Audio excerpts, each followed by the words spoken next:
ਰਖ ਲੀਨੀ ਹਰ ਮੇਰੀ, ਸਿੱਖ ਮਤ ਸਭ ਬੁੱਧ ਤੁਮਾਰੀ। ਮੰਦਰ ਛਾਵਾਂ ਤੇਰੇ, ਤੁਝ ਬਿਨ ਅਵਰ ਨ ਜਾਣਾ। ਮੇਰੇ ਸਾਹਿਬਾ ਗੁਣ ਗਾਵਾਂ ਨਿਤ ਤੇਰੇ, ਤੁਝ ਬਿਨ ਅਵਰ ਨ ਜਾਣਾ। ਮੇਰੇ ਸਾਹਿਬਾ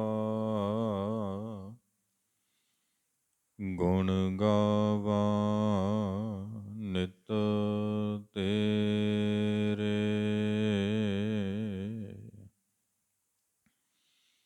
ਸਤਿਨਾਮ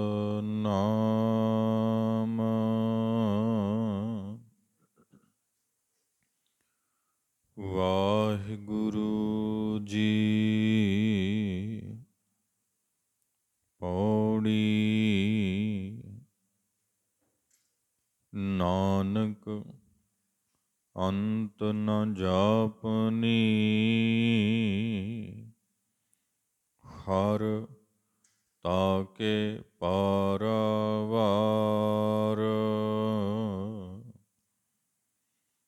ਆਪ ਕਰਾਏ ਸ਼ਾਖਤੀ, ਫਿਰ ਆਪ ਕਰਾਏ ਮਾਰ। ਇਕ ਨਾ ਗਲੀ ਜੰਜੀਰੀਆਂ, ਇਕ ਤੁਰੀ ਚੜ੍ਹ ਬਿਸਿਆਰ। ਆਪ ਕਰਾਏ ਕਰੇ ਆਪ, ਹਉ ਕੈਸਿਉ ਕਰੀ ਪੁਕਾਰ। ਨਾਨਕ ਕਰਣਾ ਜਿਨ ਕੀਆ, ਫਿਰ ਤਿਸ ਹੀ ਕਰਣੀ ਸਾਰ। ਨਾਨਕ ਕਰਣਾ ਜਿਨ ਕੀਆ, ਫਿਰ ਤਿਸ ਹੀ ਕਰਣੀ ਸਾਰ।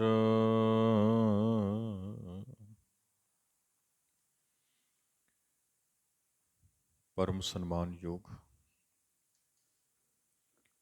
ਗਰੀਬ ਨਿਵਾਜ ਸਤਿਗੁਰੂ ਦਸਾਂ ਪਾਤਸ਼ਾਹੀਆਂ ਦੀ ਆਤਮਿਕ ਜੋਤ ਸ਼ਬਦ ਰੂਪ, ਗੁਰਮਤਿ ਗਿਆਨ ਬਖਸ਼ਣਹਾਰ ਦੀਨ ਦੁਨੀ ਦੇ ਪਾਤਸ਼ਾਹ ਸਰਬ ਕਲਾ ਸਮਰੱਥ ਸਤਿਗੁਰੂ ਧੰਨ ਧੰਨ ਧੰਨ ਗੁਰੂ ਗ੍ਰੰਥ ਸਾਹਿਬ ਜੀ ਮਹਾਰਾਜ ਦੇ ਸਜੇ ਹੋਏ ਦਰਬਾਰ ਸਾਹਿਬ ਦੇ ਅੰਦਰ ਅਦਬ ਇਕਾਗਰਤਾ ਭਾਵਨਾ ਦੇ ਨਾਲ ਸਜ ਬੈਠੀ ਸਨਮਾਨਯੋਗ ਸਾਧ ਸੰਗਤ ਜੀਓ,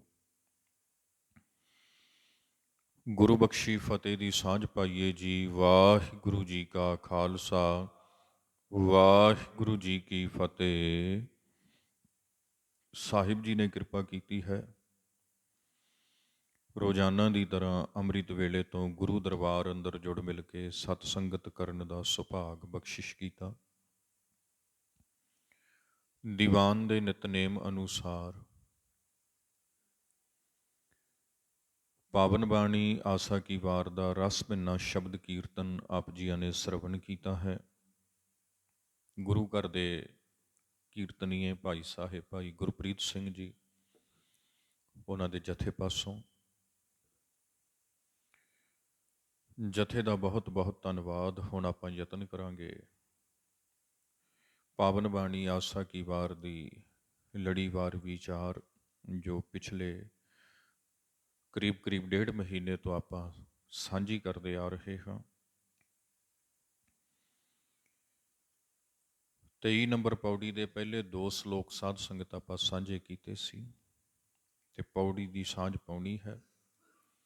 ਕੱਲ ਮੈਂ ਬੇਨਤੀ ਕਰਕੇ ਗਿਆ ਸਾਂ ਵੀ ਆਪਾਂ ਸਮਾਪਤੀ ਕਰ ਲਵਾਂਗੇ, ਪਰ ਕਿਸੇ ਕਾਰਨ ਮੈਂ ਨਹੀਂ ਆ ਸਕਿਆ। ਉਹਦੇ ਲਈ ਆਪ ਸੰਗਤ ਤੋਂ ਖਿਮਾ ਦਾ ਜਾਚਕ ਹਾਂ। ਤੇ ਸਮਾਪਤੀ ਦੇ ਸੰਬੰਧ 'ਚ ਮੈਂ ਆਰੰਭ ਦੇ ਵਿੱਚ ਬੇਨਤੀ ਕਰਦਿਆਂ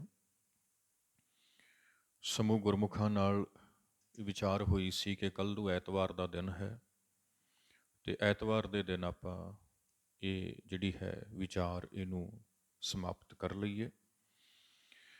ਸੋ ਅੱਜ ਆਪਾਂ 23 ਨੰਬਰ ਪੌੜੀ ਤੋਂ ਵਿਚਾਰ ਦੀ ਸ਼ੁਰੂਆਤ ਕਰਦੇ ਹਾਂ ਜੀ। ਇਸ ਦਾ ਪਾਠ ਆਪ ਜੀਆਂ ਨੇ ਸਰਵਣ ਕੀਤਾ। ਉਚਾਰਨ ਤੇ ਵਿਸ਼ਰਾਮਾਂ ਦੀ ਆਪਾਂ ਗੱਲ ਕਰ ਲਈਏ। ਗੁਟਕਾ ਸਾਹਿਬ ਦਾ ਪੰਨਾ ਨੰਬਰ 62 ਹੈ। ਨਾਨਕ ਅੰਤ ਨ ਜਾਪਨੀ ਹਰ ਤਾਕੇ ਪਾਰਾਵਾਰ। ਨਾਨਕ ਸ਼ਬਦ ਨੂੰ ਆਪਾਂ ਨਖੇੜ ਕੇ ਪੜਾਂਗੇ। ਗੁਰੂ ਸਾਹਿਬ ਦਾ ਨਾਮ ਹੈ। ਨਾਨਕ ਸ਼ਬਦ ਜਦੋਂ ਵੀ ਇਸ ਰੂਪ ਦੇ ਵਿੱਚ ਗੁਰੂ ਗ੍ਰੰਥ ਸਾਹਿਬ ਦੀ ਬਾਣੀ ਅੰਦਰ ਆਉਂਦਾ ਹੈ, ਆਪ ਜੀ ਸਹਿਜ ਪਾਠ ਕਰਦੇ ਹੋ, ਜਪਜੀ ਸਾਹਿਬ ਪੜ੍ਹਦੇ ਹੋ, ਸੋਹਿਲਾ ਸਾਹਿਬ ਦਾ ਪਾਠ ਕਰਦੇ ਹੋ, ਸੋ ਦਰ ਦਾ ਪਾਠ ਕਰਦੇ ਹੋ, ਕਿਤਿਓਂ ਵੀ ਬਾਣੀ ਦਾ ਪਾਠ ਕਰਦੇ ਹੋ, ਜਦੋਂ ਨਾਨਕ ਸ਼ਬਦ ਇੱਦਾਂ ਆ ਜਾਂਦਾ ਹੈ ਨਾ, ਨੰਨੇ ਕੰਨਾ ਨੰਨਾ ਕੱਕਾ, ਇਹਦੇ ਉੱਪਰ ਵਿਸ਼ਰਾਮ ਆਉਂਦਾ ਹੀ ਆਉਂਦਾ ਹਮੇਸ਼ਾ। ਜੇ ਕੱਕੇ ਨੂੰ ਕੋਈ ਮਾਤਰਾ ਆ ਜਾਵੇ, ਔਂਕੜ ਆ ਜਾਵੇ, ਫਿਰ ਵਿਸ਼ਰਾਮ ਨਹੀਂ ਆਉਂਦਾ, ਫਿਰ ਇਕੱਠਾ ਪੜਿਆ ਜਾਂਦਾ ਹੈ। ਜਿਵੇਂ ਜਪਜੀ ਸਾਹਿਬ ਦੇ ਵਿੱਚ ਆਉਂਦਾ ਨਾ, ਅਸੰਖ ਮੂਰਖ ਅੰਧ ਘੋਰ, ਉਸ ਪੌੜੀ ਦੀਆਂ ਸਮਾਪਤੀ ਦੀਆਂ ਤੁਕਾਂ ਹਨ। ਨਾਨਕ ਨੀਚ ਕਹੈ ਵਿਚਾਰ, ਵਾਰਿਆ ਨਾ ਜਾਵਾਂ ਏਕ ਵਾਰ, ਜੋ ਤੁਧ ਭਾਵੈ ਸਾਈ ਭਲੀ ਕਾਰ, ਤੂੰ ਸਦਾ ਸਲਾਮਤ ਨਿਰੰਕਾਰ। ਆਪ ਜੀ ਗੁਟਕਾ ਸਾਹਿਬ ਦੇ ਉੱਪਰ ਦਰਸ਼ਨ ਕਰਿਓ ਜਾ ਕੇ। ਇਸ ਪੌੜੀ ਦੇ ਅੰਦਰ, ਅਸੰਖ ਮੂਰਖ ਵਾਲੀ ਪੌੜੀ ਅੰਦਰ, ਨਾਨਕ ਸ਼ਬਦ ਨੰਨੇ ਕੰਨਾ ਨੰਨਾ ਕੱਕੇ ਨੂੰ ਔਂਕੜ ਇੱਦਾਂ ਲਿਖਿਆ ਗਿਆ ਹੈ। ਉੱਥੇ ਵਿਸ਼ਰਾਮ ਨਹੀਂ ਆਏਗਾ, ਉੱਥੇ ਆਪਾਂ ਇਕੱਠਾ ਪੜਾਂਗੇ। ਨਾਨਕ ਨੀਚ ਕਹੈ ਵਿਚਾਰ, ਇੱਦਾਂ ਪਾਠ ਕਰਾਂਗੇ। ਤੇ ਜਿੱਥੇ ਨਾਨਕ ਸ਼ਬਦ ਦਾ ਕੱਕਾ ਮੁਕਤਾ ਹੈ, ਇਸ ਨੂੰ ਮਾਤਰਾ ਨਹੀਂ ਆਈ, ਇਹਦੇ ਉੱਪਰ ਵਿਸ਼ਰਾਮ ਹਮੇਸ਼ਾ ਲੱਗੇਗਾ ਗੁਰੂ ਗ੍ਰੰਥ ਸਾਹਿਬ ਜੀ ਦੀ ਬਾਣੀ ਦਾ ਪਾਠ ਕਰਦੇ ਹਾਂ। ਇੱਕ ਧਿਆਨ ਦੇਣਾ ਆਪ ਜੀਆਂ ਨੇ ਸਹਿਜ ਪਾਠ ਕਰਦੇ,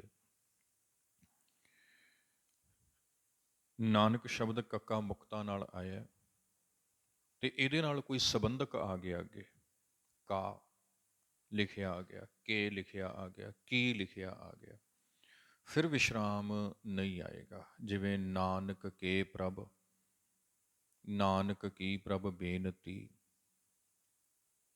ਇੱਦਾਂ ਕੋਈ ਸੰਬੰਧਕ ਨਾਲ ਆ ਜਾਏ ਨਾ, ਕਾ ਆ ਜਾਏ, ਕੀ ਆ ਜਾਏ, ਕੇ ਆ ਜਾਏ, ਤੇ ਫਿਰ ਇਹ ਸ਼ਬਦ ਤੇ ਵਿਸ਼ਰਾਮ ਨਹੀਂ ਆਏਗਾ। ਸੋ 3 ਗੱਲਾਂ ਆਪਾਂ ਕੀਤੀਆਂ ਹਨ।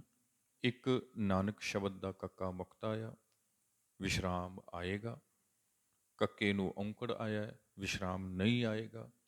ਮੁਕਤਾ ਹੈ ਕੱਕਾ ਤੇ ਨਾਲ ਸੰਬੰਧਕ ਆਇਆ, ਫਿਰ ਵੀ ਵਿਸ਼ਰਾਮ ਨਹੀਂ ਆਏ। ਸੋ ਇਹ ਆਪ ਜੀਆਂ ਨੇ ਚੇਤਾ ਰੱਖਣਾ।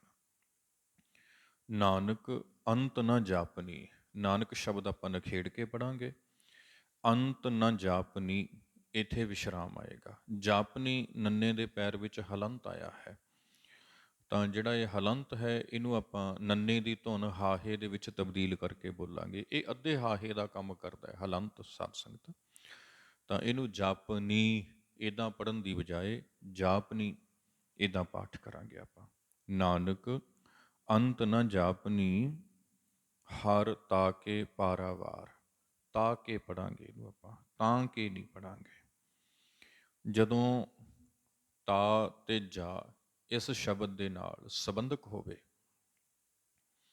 ਫਿਰ ਇਹ ਪੜਨਾਮ ਬਣ ਜਾਂਦਾ, ਤੇ ਜਦੋਂ ਪੜਨਾਮ ਬਣ ਗਿਆ, ਫਿਰ ਇਹਨੂੰ ਨਾਸਕੀ ਨਹੀਂ ਉਚਾਰੀਦਾ ਹੁੰਦਾ। ਤੇ ਜਦੋਂ ਇਹਦੇ ਨਾਲ ਸੰਬੰਧਕ ਨਾ ਹੋਵੇ, ਕਿ ਜਾਂ ਕਾ, ਜਾ ਕਾ, ਜਾ ਕੋ ਮੁਸ਼ਕਿਲ ਅਤ ਬਣੈ, ਢੋਈ ਕੋਏ ਨਾ ਦੇ, ਜਾ ਆਇਆ ਨਾ ਉੱਥੇ, ਉੱਥੇ ਨਾਲ ਕਉ ਆ ਗਿਆ, ਸੰਬੰਧਕ ਆ ਗਿਆ, ਜਾ ਕਉ ਮੁਸ਼ਕਿਲ ਅਤ ਬਣੈ, ਤਾਂ ਉੱਥੇ ਆਪਾਂ ਇਹ ਨਹੀਂ ਪੜਾਂਗੇ ਜਾਂ ਕੋ ਮੁਸ਼ਕਿਲ ਅਤ ਬਣੈ। ਜਾਂ ਸ਼ਬਦ ਹੈ ਜਿਹੜਾ, ਇਹ ਯੋਜਕ ਹੈ। ਦੋ ਵਾਕਾਂ ਨੂੰ, ਦੋ ਸ਼ਬਦਾਂ ਨੂੰ ਆਪਸ ਦੇ ਵਿੱਚ ਜੋੜਦਾ ਹੈ। ਜਿੱਥੇ ਯੋਜਕੀ ਰੂਪ 'ਚ ਵਰਤਿਆ ਗਿਆ ਉੱਥੇ ਜਾਂ ਅਤੇ ਤਾਂ ਇੱਦਾਂ ਪਾਠ ਹੋਏਗਾ। ਜਿੱਥੇ ਪੜਨਾਮੀ ਰੂਪ 'ਚ ਵਰਤਿਆ ਗਿਆ ਉੱਥੇ ਜਾ ਅਤੇ ਤਾ ਇਹ ਪਾਠ ਹੋਏਗਾ। ਸੋ ਇਹ ਆਪ ਜੀਆਂ ਨੇ ਧਿਆਨ 'ਚ ਰੱਖਣਾ। ਹਰ ਤਾ ਕੇ ਪਾਰਾਵਾਰ, ਇੱਥੇ ਤਾ ਸ਼ਬਦ ਪੜਨਾਮ ਹੈ, ਇਹਦਾ ਅਰਥ ਨਿਕਲਦਾ ਹੈ ਉਹ। ਪਾਰਾਵਾਰ, ਪਾਰਾਵਾਰ ਸ਼ਬਦ ਬਹੁਵਚਨੀ ਸ਼ਬਦ ਹੈ। ਆਪ ਕਰਾਏ ਸ਼ਾਖਤੀ, ਇੱਥੇ ਵਿਸ਼ਰਾਮ ਆਏਗਾ। ਆਪ ਦੇ ਪੱਪੇ ਨੂੰ ਸਿਹਾਰੀ ਹੈ, ਇਹ ਨਿਸ਼ਚਿਤ ਪੜਨਾਮ ਹੈ ਅਨਪੁਰਖ ਦਾ। ਇਹਦਾ ਅਰਥ ਨਿਕਲਦਾ ਹੈ ਆਪ ਹੀ। ਆ ਸਿਹਾਰੀ ਲੱਗੀ ਆ ਨਾ ਜਿਹੜੀ, ਇਹਦੇ ਨਾਲ ਅਰਥ ਨਿਕਲਦਾ ਹੈ ਆਪ ਹੀ। ਮਤਲਬ ਕਿਸੇ ਹੋਰ ਤੋਂ ਕੰਮ ਨਹੀਂ ਕਰਾਉਂਦਾ, ਆਪ ਹੀ ਕਰਦਾ ਆ। ਇੱਕ ਹੁੰਦਾ ਨਾ ਵੀ ਇੱਕ ਕੰਪਨੀ ਦਾ ਮੈਨੇਜਰ ਆ ਤੇ ਜ਼ਿੰਮੇਵਾਰੀ ਉਹਦੀ ਬਣ ਗਈ ਕਿੱਦਾਂ ਮੈਨੇਜ ਕਰਨਾ। ਉਹਨੇ ਅੱਗੇ ਆਪਣੇ ਕਰਮਚਾਰੀ ਰੱਖ ਲਏ ਤੇ ਇੱਕ ਨੂੰ ਕੰਮ ਦੇ ਦਿੱਤਾ ਤੂੰ ਕਲੀਨਿੰਗ ਕਰਨੀ ਹੈ, ਇੱਕ ਨੂੰ ਕੰਮ ਦੇ ਦਿੱਤਾ ਵੀ ਤੂੰ ਐਂਟਰੀ ਦਰਜ ਕਰਨੀ ਹੈ, ਲੌਗ ਬੁੱਕ ਦੇ ਦਿੱਤੀ ਉਹਨੂੰ ਵੀ ਸਾਰਾ ਇੱਥੇ ਦਰਜ ਕਰੀ ਚੱਲ, ਹੈ ਨਾ। ਇੱਕ ਨੂੰ ਸਟਾਕ ਦੇ ਦਿੱਤਾ ਕਿੰਨਾ ਆ ਰਿਹਾ ਕਿੰਨਾ ਜਾ ਰਿਹਾ, ਹੈ ਨਾ। ਇੱਦਾਂ ਅੱਡ ਅੱਡ ਕੰਮ ਵੰਡ ਦਿੰਦਾ ਆ। ਪਰ ਇੱਕ ਹੁੰਦਾ ਆ ਵੀ ਇੱਕ ਬੰਦਾ ਜੀ ਆਪ ਹੀ ਸਾਰਾ ਕੰਮ ਕਰਦਾ, ਉਹਨੇ ਅੱਗੇ ਕੋਈ ਨਹੀਂ ਰੱਖਿਆ, ਆਪ ਹੀ ਕਰਦਾ। ਉਹ ਅਰਥ ਹਨ ਇੱਥੇ ਆਪ ਦੇ। ਆਪ ਹੀ, ਜਦੋਂ ਪੱਪੇ ਨੂੰ ਸਿਹਾਰੀ ਆ ਗਈ ਤਾਂ ਇਹਦਾ ਅਰਥ ਬਣ ਜਾਊ ਆਪ ਹੀ। ਆਪ ਕਰਾਏ ਸ਼ਾਖਤੀ, ਇਹਨੂੰ ਸਾਖਤੀ ਨਹੀਂ ਪੜਾਂਗੇ ਆਪਾਂ, ਸ਼ਾਖਤੀ।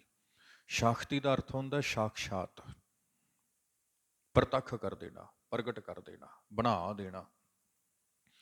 ਆਪ ਕਰਾਏ ਸ਼ਾਖਤੀ, ਫਿਰ ਆਪ ਕਰਾਏ ਮਾਰ। ਫਿਰ ਆਪ, ਇੱਥੇ ਵੀ ਆਪ ਦੇ ਪੱਪੇ ਨੂੰ ਸਿਹਾਰੀ, ਇੱਥੇ ਵੀ ਅਰਥ ਨਿਕਲੂਗਾ ਆਪ ਹੀ। ਕਰਾਏ ਮਾਰ, ਇਕਨਾਂ ਗਲੀ ਜੰਜੀਰੀਆਂ, ਇੱਥੇ ਵਿਸ਼ਰਾਮ ਆਏਗਾ। ਇਕਨਾਂ ਦੇ ਪੈਰ ਵਿੱਚ ਹਲੰਤ ਹੈ, ਨੰਨੇ ਦੇ ਪੈਰ 'ਚ, ਤਾਂ ਇਹਨੂੰ ਵੀ ਆਪਾਂ ਇੱਕ ਨਾ ਇੱਦਾਂ ਨਹੀਂ ਪੜਾਂਗੇ, ਇੱਕ ਨਾ। ਇਹਦਾ ਅਰਥ ਨਿਕਲੇਗਾ ਬਹੁਤ ਸਾਰੇ। ਇਕਨਾਂ ਦਾ ਅਰਥ ਬਣੇਗਾ ਬਹੁਤ ਸਾਰੇ, ਕਈ ਸਾਰੇ। ਗਲੀ ਜੰਜੀਰੀਆਂ, ਗਲੀ ਪਾਠ ਕਰਾਂਗੇ, ਗਲੀ ਪਾਠ ਨਹੀਂ ਕਰਾਂਗੇ। ਇੱਥੇ ਗਲ ਦੀ ਗੱਲ ਹੋ ਰਹੀ ਆ, ਜਿਹੜੀ ਗਰਦਨ ਆ ਨਾ ਆਪਣੀ ਗਲ, ਇਹਦੀ ਗੱਲ ਹੋ ਰਹੀ ਆ। ਗਲੀ ਸ਼ਬਦ ਬਹੁਵਚਨ ਹੈ ਤੇ ਅਰਥ ਨਿਕਲੇਗਾ ਗਲਾਂ ਅੰਦਰ, ਗਲ ਵਿੱਚ। ਜੰਜੀਰੀਆਂ ਇੱਦਾਂ ਪਾਠ ਕਰਾਂਗੇ ਆਪਾਂ, ਨਾਸਕੀ ਜੰਜੀਰੀਆ ਪਾਠ ਨਹੀਂ ਕਰਾਂਗੇ, ਜੰਜੀਰੀਆਂ। ਇੱਕ ਤੁਰੀ ਚੜ੍ਹਹਿ ਵਿਸਿਆਰ, ਇੱਕ ਤੁਰੀ ਚੜ੍ਹਹਿ ਵਿਸਿਆਰ, ਇੱਕ ਦੇ ਕੱਕੇ ਨੂੰ ਸਿਹਾਰੀ ਹੈ। ਆਪਾਂ ਇਹ ਸਮਝਿਆ ਸੀ ਵੀ ਜਦੋਂ ਇੱਕ ਸ਼ਬਦ ਕੱਕੇ ਨੂੰ ਸਿਹਾਰੀ ਨਾਲ ਲਿਖਿਆ ਜਾਂਦਾ ਹੈ ਉਦੋਂ ਉਹ ਬਹੁਵਚਨ ਬਣ ਜਾਂਦਾ ਹੈ। ਇਹਦਾ ਅਰਥ ਨਿਕਲਦਾ ਹੈ ਕਈ, ਬਹੁਤ ਸਾਰੇ। ਜਦੋਂ ਇੱਕ ਕੱਕੇ ਨੂੰ ਸਿਹਾਰੀ ਨਾਲ ਗੁਰੂ ਗ੍ਰੰਥ ਸਾਹਿਬ ਦੀ ਬਾਣੀ ਅੰਦਰ ਲਿਖਿਆ ਗਿਆ ਉਹਦਾ ਅਰਥ ਕਦੇ ਵੀ ਇੱਕ ਨਹੀਂ ਨਿਕਲਦਾ, ਕਦੇ ਵੀ ਨਹੀਂ ਨਿਕਲਦਾ। ਇਹ ਗੱਲ ਪੱਕੀ ਆਪਾਂ ਮਨ ਵਿੱਚ ਵਸਾ ਲਈਏ ਵੀ ਇੱਕ ਜਦੋਂ ਇਸ ਤਰੀਕੇ ਨਾਲ ਲਿਖਿਆ ਗੁਰੂ ਗ੍ਰੰਥ ਸਾਹਿਬ ਦੇ ਅੰਦਰ, ਹਮੇਸ਼ਾ ਉਹਦਾ ਅਰਥ ਬਣੇਗਾ ਕਈ, ਬਹੁਤ ਸਾਰੇ, ਇਹ ਅਰਥ ਬਣੇਗਾ।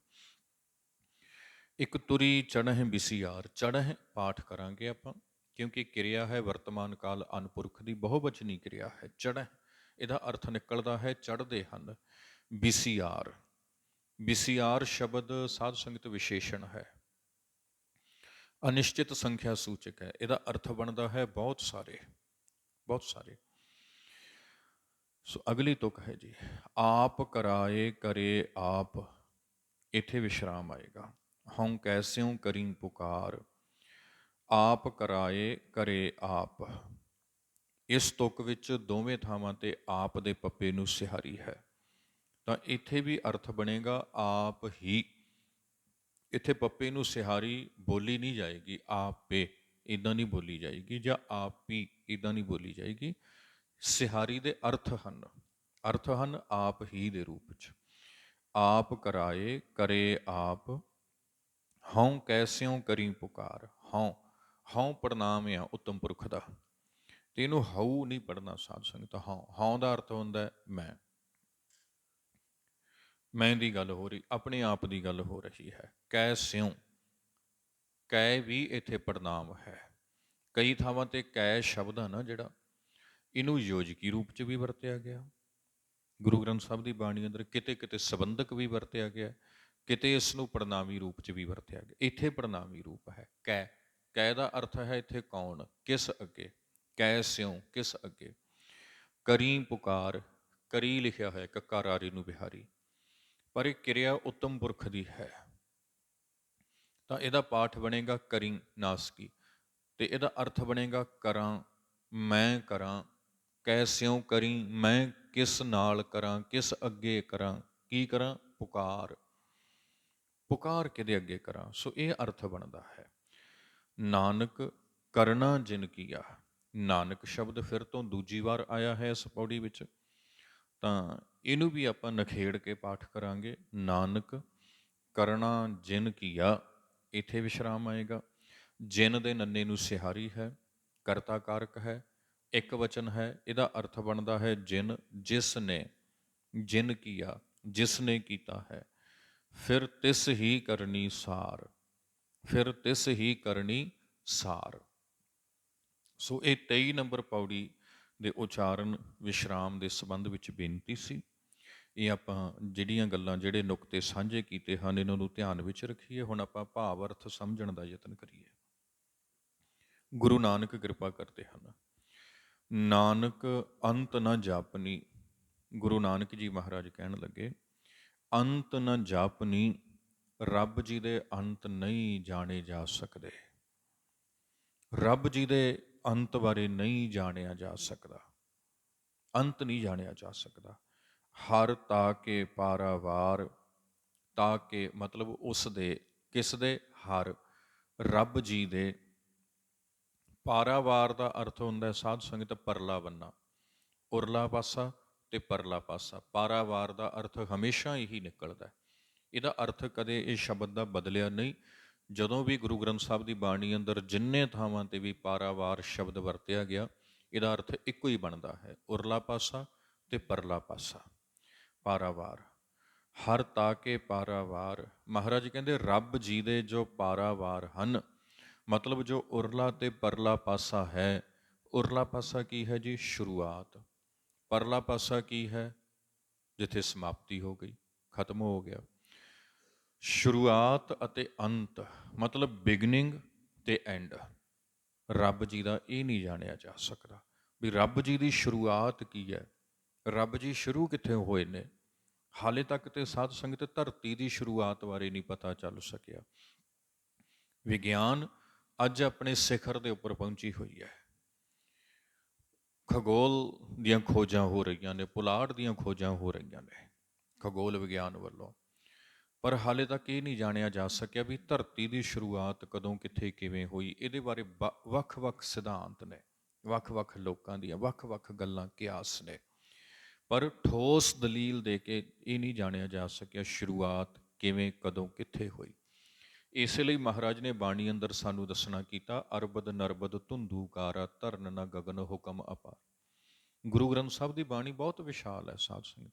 ਮਹਾਰਾਜ ਜੀ ਨੇ ਬਹੁਤ ਵੱਖ-ਵੱਖ ਵਿਸ਼ਿਆਂ ਦੇ ਉੱਪਰ ਗੱਲ ਕੀਤੀ ਹੈ। ਜਦੋਂ ਕਦੀ ਇੱਦਾਂ ਦੀ ਗੱਲ ਹੁੰਦੀ ਤਾਂ ਇਉਂ ਪ੍ਰਤੀਤ ਹੁੰਦਾ ਹੈ ਜਿਵੇਂ ਗੁਰੂ ਨਾਨਕ ਮਹਾਰਾਜ ਸਾਇੰਸਦਾਨਾਂ ਨੂੰ ਵੀ ਮਿਲੇ ਹੋਏ ਨੇ। ਉਸ ਵੇਲੇ ਦੇ ਸਾਇੰਸਦਾਨ ਨੇ ਜਿਹੜੇ, ਉਹਨਾਂ ਨਾਲ ਵੀ ਮੁਲਾਕਾਤ ਹੋਈ ਪਈ ਹੈ। ਕਿਉਂਕਿ ਮਹਾਰਾਜ ਜਦੋਂ ਇਹ ਕਹਿੰਦੇ ਵੀ ਅਰਬਾਂ ਖਰਬਾਂ ਸਾਲ ਪਹਿਲਾਂ ਧੁੰਦੂਕਾਰ ਸੀ, ਸਾਰੇ ਪੁਲਾੜ ਦੇ ਵਿੱਚ ਵੈਕਿਊਮ ਜਿਹਨੂੰ ਕਿਹਾ ਜਾਂਦਾ, ਧੁੰਦੂਕਾਰ ਸੀ। ਨਾ ਹਵਾ ਸੀ, ਨਾ ਚਾਨਣ ਸੀ, ਨਾ ਹਨੇਰਾ ਸੀ, ਨਾ ਸ਼ੋਰ, ਕੋਈ ਆਵਾਜ਼ ਸੀ, ਕੁਝ ਵੀ ਨਹੀਂ ਸੀ, ਧੁੰਦੂਕਾਰ ਸੀ ਬਸ। ਧਰਨ ਨਾ ਗਗਨ ਹੁਕਮ ਅਪਾਰ, ਨਾ ਧਰਤੀਆਂ ਸਨ, ਨਾ ਆਕਾਸ਼ ਸੀ, ਇੱਕ ਰੱਬ ਜੀ ਦਾ ਹੁਕਮ ਵਰਤ ਰਿਹਾ ਸੀ ਬਸ ਸਾਰੇ ਪਾਸੇ। ਹੁਣ ਜਦੋਂ ਇਹ ਇੱਦਾਂ ਦੇ ਸ਼ਬਦ ਗੁਰੂ ਗ੍ਰੰਥ ਸਾਹਿਬ ਦੀ ਬਾਣੀ 'ਚੋਂ ਪੜ੍ਹਦੇ ਹਾਂ ਤਾਂ ਪਤਾ ਚੱਲਦਾ ਕਿ ਧੰਨ ਗੁਰੂ ਨਾਨਕ ਸਾਹਿਬ ਜੀ ਦਾ ਡਾਇਲੋਗ, ਗੁਰੂ ਨਾਨਕ ਸਾਹਿਬ ਜੀ ਦੀਆਂ ਗੋਸ਼ਟਾਂ ਇਕੱਲੇ ਸਿੱਧਾਂ, ਯੋਗੀਆਂ, ਮੁੱਲਾਂ, ਮੁਲਾਣਿਆਂ, ਬ੍ਰਾਹਮਣਾਂ, ਪੰਡਤਾਂ ਨਾਲ ਨਹੀਂ ਹੋਈਆਂ, ਵਿਗਿਆਨੀਆਂ ਨਾਲ ਵੀ ਹੋਈਆਂ ਨੇ। ਕਿਉਂਕਿ ਗੁਰੂ ਨਾਨਕ ਸਾਹਿਬ ਜੀ ਦੀ ਯਾਤਰਾ ਜਦੋਂ ਅਸੀਂ ਵੇਖਦੇ ਹਾਂ, ਪੱਛਮ ਦੇ ਵੱਲ ਵੀ ਹੈ, ਪੂਰਬ ਦੇ ਵੱਲ ਵੀ ਹੈ, ਬੜੀਆਂ ਥਾਵਾਂ 'ਤੇ ਮਹਾਰਾਜ ਗਏ ਨੇ। ਅਤੇ ਗੁਰੂ ਨਾਨਕ ਸਾਹਿਬ ਦੇ ਸਮੇਂ ਦੀ ਜੇ ਗੱਲ ਕਰੀਏ, ਪੰਜਵੇਂ ਪਾਤਸ਼ਾਹ ਦੇ ਸਮੇਂ ਦੀ ਗੱਲ ਕਰੀਏ, ਤਾਂ ਗਲੀਲੀਓ ਸੀ ਨਾ ਜਿਹੜਾ, ਜਿਹਨੇ ਦੂਰਬੀਨ ਦੀ ਖੋਜ ਕੀਤੀ ਸੀ, ਉਹ ਤੇ ਪੰਜਵੇਂ ਪਾਤਸ਼ਾਹ ਦਾ ਸਮਕਾਲੀ ਬੰਦਾ। ਗੁਰੂ ਅਰਜਨ ਸਾਹਿਬ ਦਾ ਸਮਕਾਲੀ ਹੈ ਜੀ ਗਲੀਲੀਓ। ਗੁਰੂ ਅਰਜਨ ਸਾਹਿਬ ਦੇ ਸਮੇਂ ਦਾ ਵੇਲਾ ਆ, ਬੰਦਾ ਆ, ਅਤੇ ਉਹ ਬੰਦਾ ਖਗੋਲ ਦੀ ਖੋਜ ਕਰ ਰਿਹਾ ਵਾ। ਅਤੇ ਗੁਰੂ ਨਾਨਕ ਸਾਹਿਬ ਪਹਿਲਾਂ ਬਾਣੀ 'ਚ ਲਿਖ ਰਹੇ ਨੇ, ਆਪਾਂ ਪੜ੍ਹ ਕੇ ਹਟਿਆ ਸਾਕੀ ਵਾਰ, ਭੈ ਵਿੱਚ ਸੂਰਜ ਭੈ ਵਿੱਚ ਚੰਦ, ਕੋਹ ਕਰੋੜੀ ਚਲਤ ਨਾ ਅੰਤ। ਵੀ ਇਹ ਚੱਲੀ ਜਾ ਰਹੇ ਨੇ, ਦੌੜੀ ਜਾ ਰਹੇ ਨੇ, ਭੱਜੇ ਹੀ ਫਿਰਦੇ ਨੇ, ਚੰਦ ਤਾਰੇ ਧਰਤੀ, ਇਹ ਸਾਰੀਆਂ ਚੀਜ਼ਾਂ। ਤਾਂ ਸਾਹਿਬ ਜੀ ਮਹਾਰਾਜ ਦਾ ਕਿੰਨਾ ਵਿਸ਼ਾਲ ਅਸੀਮ ਗਿਆਨ ਗੁਰੂ ਗ੍ਰੰਥ ਸਾਹਿਬ ਜੀ ਦੀ ਬਾਣੀ ਦੇ ਅੰਦਰ। ਹਾਂ, ਗੁਰਬਾਣੀ ਦਾ ਵਿਸ਼ਾ ਐਸਟ੍ਰੋਲੋਜੀ ਦਾ ਨਹੀਂ ਹੈ। ਗੁਰਬਾਣੀ ਦਾ ਵਿਸ਼ਾ ਇੱਕ ਐਸੇ ਮਨੁੱਖ ਦੀ ਸਿਰਜਣਾ ਕਰਨ ਦਾ ਹੈ ਜੋ ਸਰਬ ਗੁਣ ਸੰਪੂਰਨ ਹੋਵੇ, ਸਰਬ ਗੁਣ ਸੰਪੂਰਨ ਹੋਵੇ। ਇਹੋ ਜਿਹੇ ਮਨੁੱਖ ਦੀ ਸਿਰਜਣਾ ਕਰਨੀ ਹੈ ਜੋ ਹਰ ਗੁਣ 'ਚ ਮੁਕੰਮਲ ਹੋਵੇ, ਕਿਉਂਕਿ ਗੁਰੂ ਮਹਾਰਾਜ ਆਪ ਮੁਕੰਮਲ ਨੇ, ਰੱਬ ਆਪ ਮੁਕੰਮਲ ਆ, ਤੇ ਗੁਰਬਾਣੀ ਸਾਨੂੰ ਰੱਬ 'ਚ ਅਭੇਦ ਕਰਦੀ ਆ, ਤੇ ਉਹਦੇ 'ਚ ਅਭੇਦ ਹੋਣ ਲਈ ਤੇ ਮੁਕੰਮਲ ਹੋਣਾ ਪਏਗਾ ਜੀ, ਪੂਰਾ ਹੋਣਾ ਪਏਗਾ। ਸੋ ਮਹਾਰਾਜ ਕਹਿਣ ਲੱਗੇ, ਹਰ ਤਾਕੇ ਪਾਰਾਵਾਰ, ਰੱਬ ਜੀ ਦਾ ਉਰਲਾ ਪਾਸਾ ਤੇ ਪਰਲਾ ਪਾਸਾ, ਮਤਲਬ ਸ਼ੁਰੂਆਤ ਤੇ ਅੰਤ ਆਪਾਂ ਨਹੀਂ ਜਾਣ ਸਕਦੇ। ਪਰਮੇਸ਼ਰ ਬਾਰੇ ਆਪਾਂ, ਉਹਦੇ ਸ਼ੁਰੂਆਤ ਤੇ ਉਹਦੇ ਅੰਤ ਬਾਰੇ ਆਪਾਂ ਕੁਝ ਵੀ ਨਹੀਂ ਜਾਣ ਸਕਦੇ। ਮਹਾਰਾਜ ਅੱਗੋਂ ਕਹਿਣ ਲੱਗੇ, ਆਪ ਕਰਾਏ ਸਾਖਤੀ, ਫਿਰ ਆਪ ਕਰਾਏ ਮਾਰ। ਸਾਖਤੀ ਦਾ ਅਰਥ ਸਾਖਸ਼ਾਤ, ਪ੍ਰਤੱਖ, ਪ੍ਰਗਟ। ਰੱਬ ਜੀ ਪ੍ਰਗਟ ਵੀ ਆਪ ਕਰਦੇ ਹੈ, ਜੀਵਾਂ ਨੂੰ ਬਣਾਉਂਦੇ ਵੀ ਆਪ ਨੇ। ਫਿਰ ਆਪ ਕਰਾਏ ਮਾਰ, ਫਿਰ ਦਾ ਮਤਲਬ ਮੁੜ ਕੇ ਬਾਅਦ ਵਿੱਚ, ਮਾਰ ਦਾ ਅਰਥ ਮਾਰ ਦੇਣਾ, ਖਤਮ ਕਰ ਦੇਣਾ, ਅੰਤ ਹੋ ਜਾਣਾ। ਜੀਵਾਂ ਨੂੰ ਬਣਾਉਂਦੇ ਵੀ ਆਪ ਹੀ ਹਨ ਤੇ ਜੀਵਾਂ ਨੂੰ ਸਮੇਟ ਕੇ ਆਪਣੇ ਅੰਦਰ ਸਮਾ ਵੀ ਆਪ ਹੀ ਲੈਂਦੇ ਹੈ। ਮਤਲਬ ਬਣਾਉਣਾ ਤੇ ਉਹਨਾਂ ਨੂੰ ਸੱਦ ਲੈਣਾ, ਇਹ ਕੰਮ ਰੱਬ ਜੀ ਨੇ ਕਿਸੇ ਹੋਰ ਨੂੰ ਨਹੀਂ ਦਿੱਤਾ ਹੋਇਆ ਵੀ ਭਾਈ ਆਹ ਕੰਮ ਆ ਇਹ ਤੂੰ ਕਰ ਦਈ ਜਾ ਕੇ। ਨਾ ਨਾ ਨਾ ਨਾ, ਆਪ ਹੀ ਕਰਦੇ ਹੈ। ਇਸ ਲਈ ਆਪ ਦੇ ਪੱਪੇ ਨੂੰ ਸਿਹਾਰੀ ਲਾਈ ਹੋਈ ਹੈ ਮਹਾਰਾਜ ਨੇ। ਆਪ ਕਰਾਏ ਸਾਖਤੀ, ਸਾਖਤੀ ਦਾ ਅਰਥ ਬਣਾਵਟ, ਬਣਾ ਦੇਣਾ, ਪੈਦਾ ਕਰ ਦੇਣਾ। ਰੱਬ ਜੀ ਬਣਾਉਂਦੇ ਵੀ ਆਪ ਹਨ ਸਭ ਕੁਝ। ਫਿਰ ਆਪ ਕਰਾਏ ਮਾਰ, ਤੇ ਫਿਰ ਮੁੜ ਕੇ ਆਪ ਹੀ ਆਪਣੇ ਬਣਾਏ ਨੂੰ ਸਮੇਟ ਲੈਂਦੇ ਨੇ। ਚੌਪਈ ਸਾਹਿਬ ਦਾ ਪਾਠ ਕਰਦੇ ਹੋ ਨਾ ਜੀ, ਉੱਥੇ 2 ਤੁਕਾਂ ਆਉਂਦੀਆਂ ਨੇ ਉਸ ਬਾਣੀ ਅੰਦਰ।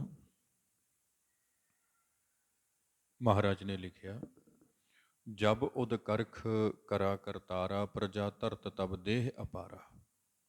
ਜਬ ਆ ਕਰਖ ਕਰਤ ਹੋ ਕਬਹੂੰ, ਤੁਮ ਮੈਂ ਮਿਲਤ ਦੇਹ ਧਰ ਸਭ ਹੂੰ। 2 ਸ਼ਬਦ ਵਰਤੇ ਮਹਾਰਾਜ ਨੇ, ਜਬ ਉਦ ਕਰਖ, ਇਹ ਪਹਿਲਾ ਸ਼ਬਦ ਹੈ ਉਦ ਕਰਖ, ਤੇ ਦੂਜਾ ਸ਼ਬਦ ਹੈ ਜਬ ਆਕਰਖ। ਆਕਰਖ ਦੂਜਾ ਸ਼ਬਦ ਆ। ਉਦ ਕਰਖ ਦਾ ਅਰਥ ਹੁੰਦਾ ਜੀ ਉਦੈ ਹੋਣਾ। ਉਦ ਕਰਖ ਉਦੈ ਕਰ ਜਾਣਾ, ਬਣ ਜਾਣਾ, ਸ਼ੁਰੂ ਹੋ ਜਾਣਾ। ਜਦੋਂ ਰੱਬ ਜੀ ਨੇ ਸ਼ੁਰੂ ਕੀਤਾ ਸਭ ਕੁਝ, ਪ੍ਰਜਾ ਧਰਤ ਤਬ ਦੇਹ ਅਪਾਰਾ, ਉਸ ਵੇਲੇ ਆ ਬ੍ਰਹਿਮੰਡ, ਪ੍ਰਜਾ ਨੇ ਮਤਲਬ ਆ ਬ੍ਰਹਮੰਡ ਨੇ ਅਨੰਤ ਪ੍ਰਕਾਰ ਦੇ ਸਰੂਪ ਧਾਰਨ ਕਰ ਲਏ। ਜਬ ਆਕਰਖ ਕਰਤ ਹੋ ਕਬਹੂੰ, ਆਕਰਖ ਦਾ ਅਰਥ ਹੁੰਦਾ ਸਮੇਟਣਾ, ਇਕੱਠਾ ਕਰ ਲੈਣਾ, ਸਾਰੇ ਪਸਾਰੇ ਨੂੰ ਸਮੇਟ ਲੈਣਾ। ਮਹਾਰਾਜ ਕਹਿੰਦੇ ਜਦੋਂ ਆਕਰਖ ਕਰਤ ਹੋ ਕਬਹੂੰ, ਜਦੋਂ ਤੁਸੀਂ ਸਮੇਟਦੇ ਹੋ ਸਾਰਾ ਕੁਝ, ਇਕੱਠਾ ਕਰਦੇ ਹੋ ਸਾਰਾ ਕੁਝ, ਤੁਮ ਮੈਂ ਮਿਲਤ ਦੇਹ ਧਰ ਸਭ ਹੂੰ, ਜਿਨ੍ਹਾਂ ਨੇ ਤੇਰੇ ਹੁਕਮ ਦੇ ਵਿੱਚ ਦੇਹਾਂ ਧਾਰਨ ਕੀਤੀਆਂ ਸੀ, ਸਰੀਰ ਧਾਰਨ ਕੀਤੇ ਸੀ, ਉਹ ਸਾਰੇ ਸਰੀਰ ਧਾਰਨ ਕਰਨ ਵਾਲੇ ਤੁਹਾਡੇ ਵਿੱਚ ਹੀ ਜਾ ਸਮਾਉਂਦੇ ਆ, ਤੁਹਾਡੇ ਵਿੱਚ ਹੀ ਸਮਾ ਜਾਂਦੇ ਆ। ਫਿਰ ਸਭ ਕੁਝ ਇਕੱਠਾ ਹੋ ਜਾਂਦਾ, ਇੱਕ ਥਾਂ ਤੇ ਆ ਜਾਂਦਾ ਹੈ। ਸੋ ਇੱਕ ਕਿੱਡਾ ਕਮਾਲ ਦਾ ਵਚਨ ਮਹਾਰਾਜ ਇੱਥੇ ਆਪਾਂ ਨੂੰ ਸਮਝਾ ਰਹੇ ਨੇ। ਆਪ ਕਰਾਏ ਸਾਖਤੀ, ਫਿਰ ਆਪ ਕਰਾਏ ਮਾਰ, ਇਕਨਾ ਗਲੀ ਜੰਜੀਰੀਆਂ। ਇਕਨਾ, ਇਕਨਾ ਦਾ ਅਰਥ ਕਈਆਂ, ਇਕਨਾ ਮਤਲਬ ਕਈਆਂ ਦੇ, ਇੱਥੇ ਸੰਬੰਧਕਾਰਕੀ ਰੂਪ 'ਚ ਵਰਤਿਆ ਗਿਆ, ਕਈਆਂ ਦੇ। ਗਲੀ ਜੰਜੀਰੀਆਂ, ਜੰਜੀਰੀਆਂ ਦਾ ਅਰਥ ਜੰਜੀਰਾਂ, ਸੰਗਲ। ਕਹਿੰਦੇ ਕਈਆਂ ਦੇ ਗਲ ਵਿੱਚ ਸੰਗਲ ਪਾਏ ਹੋਏ ਆ, ਮਤਲਬ ਕਈ ਲੋਕ ਗੁਲਾਮਾਂ ਦੀ ਜ਼ਿੰਦਗੀ ਹੰਢਾ ਰਹੇ ਨੇ, ਕਈ ਲੋਕ ਗੁਲਾਮਾਂ ਦੀ ਜ਼ਿੰਦਗੀ ਹੰਢਾ ਰਹੇ ਨੇ, ਜਿਨ੍ਹਾਂ ਦਾ ਆਪਣਾ ਕੋਈ ਹੁਕਮ ਨਹੀਂ ਚੱਲਦਾ। ਉਹਨਾਂ ਨੇ ਸਿਰਫ ਦੂਜੇ ਦੇ ਹੁਕਮ ਨੂੰ ਮੰਨਣਾ ਹੁੰਦਾ, ਸਤ ਵਚਨ ਕਰਨਾ ਹੁੰਦਾ। ਇੱਕ ਨਾ ਗਲੀ ਜੰਜੀਰੀਆਂ, ਕਈਆਂ ਦੇ ਗਲਾਂ ਵਿੱਚ ਭਾਈ ਇੱਥੇ ਜੰਜੀਰਾਂ ਹਨ। ਮਤਲਬ ਕਿੱਡਾ ਵੱਡਾ ਤਬਕਾ ਇਸ ਦੁਨੀਆ ਦੇ ਅੰਦਰ ਉਹ ਹੈ ਜਿਹੜਾ ਗੁਲਾਮੀ ਦੀ ਜ਼ਿੰਦਗੀ ਬਸਰ ਕਰ ਰਿਹਾ ਹੈ, ਤੇ ਦੂਸਰੇ ਪਾਸੇ ਇੱਕ ਤੁਰੀ ਚੜ੍ਹੇ ਬਿਸਿਆਰ, ਬਹੁਤੇ ਲੋਕ ਐਸੇ ਹਨ। ਤੁਰੀ ਚੜ੍ਹੇ। ਤੁਰੀ ਦਾ ਅਰਥ ਹੁੰਦਾ ਘੋੜੇ।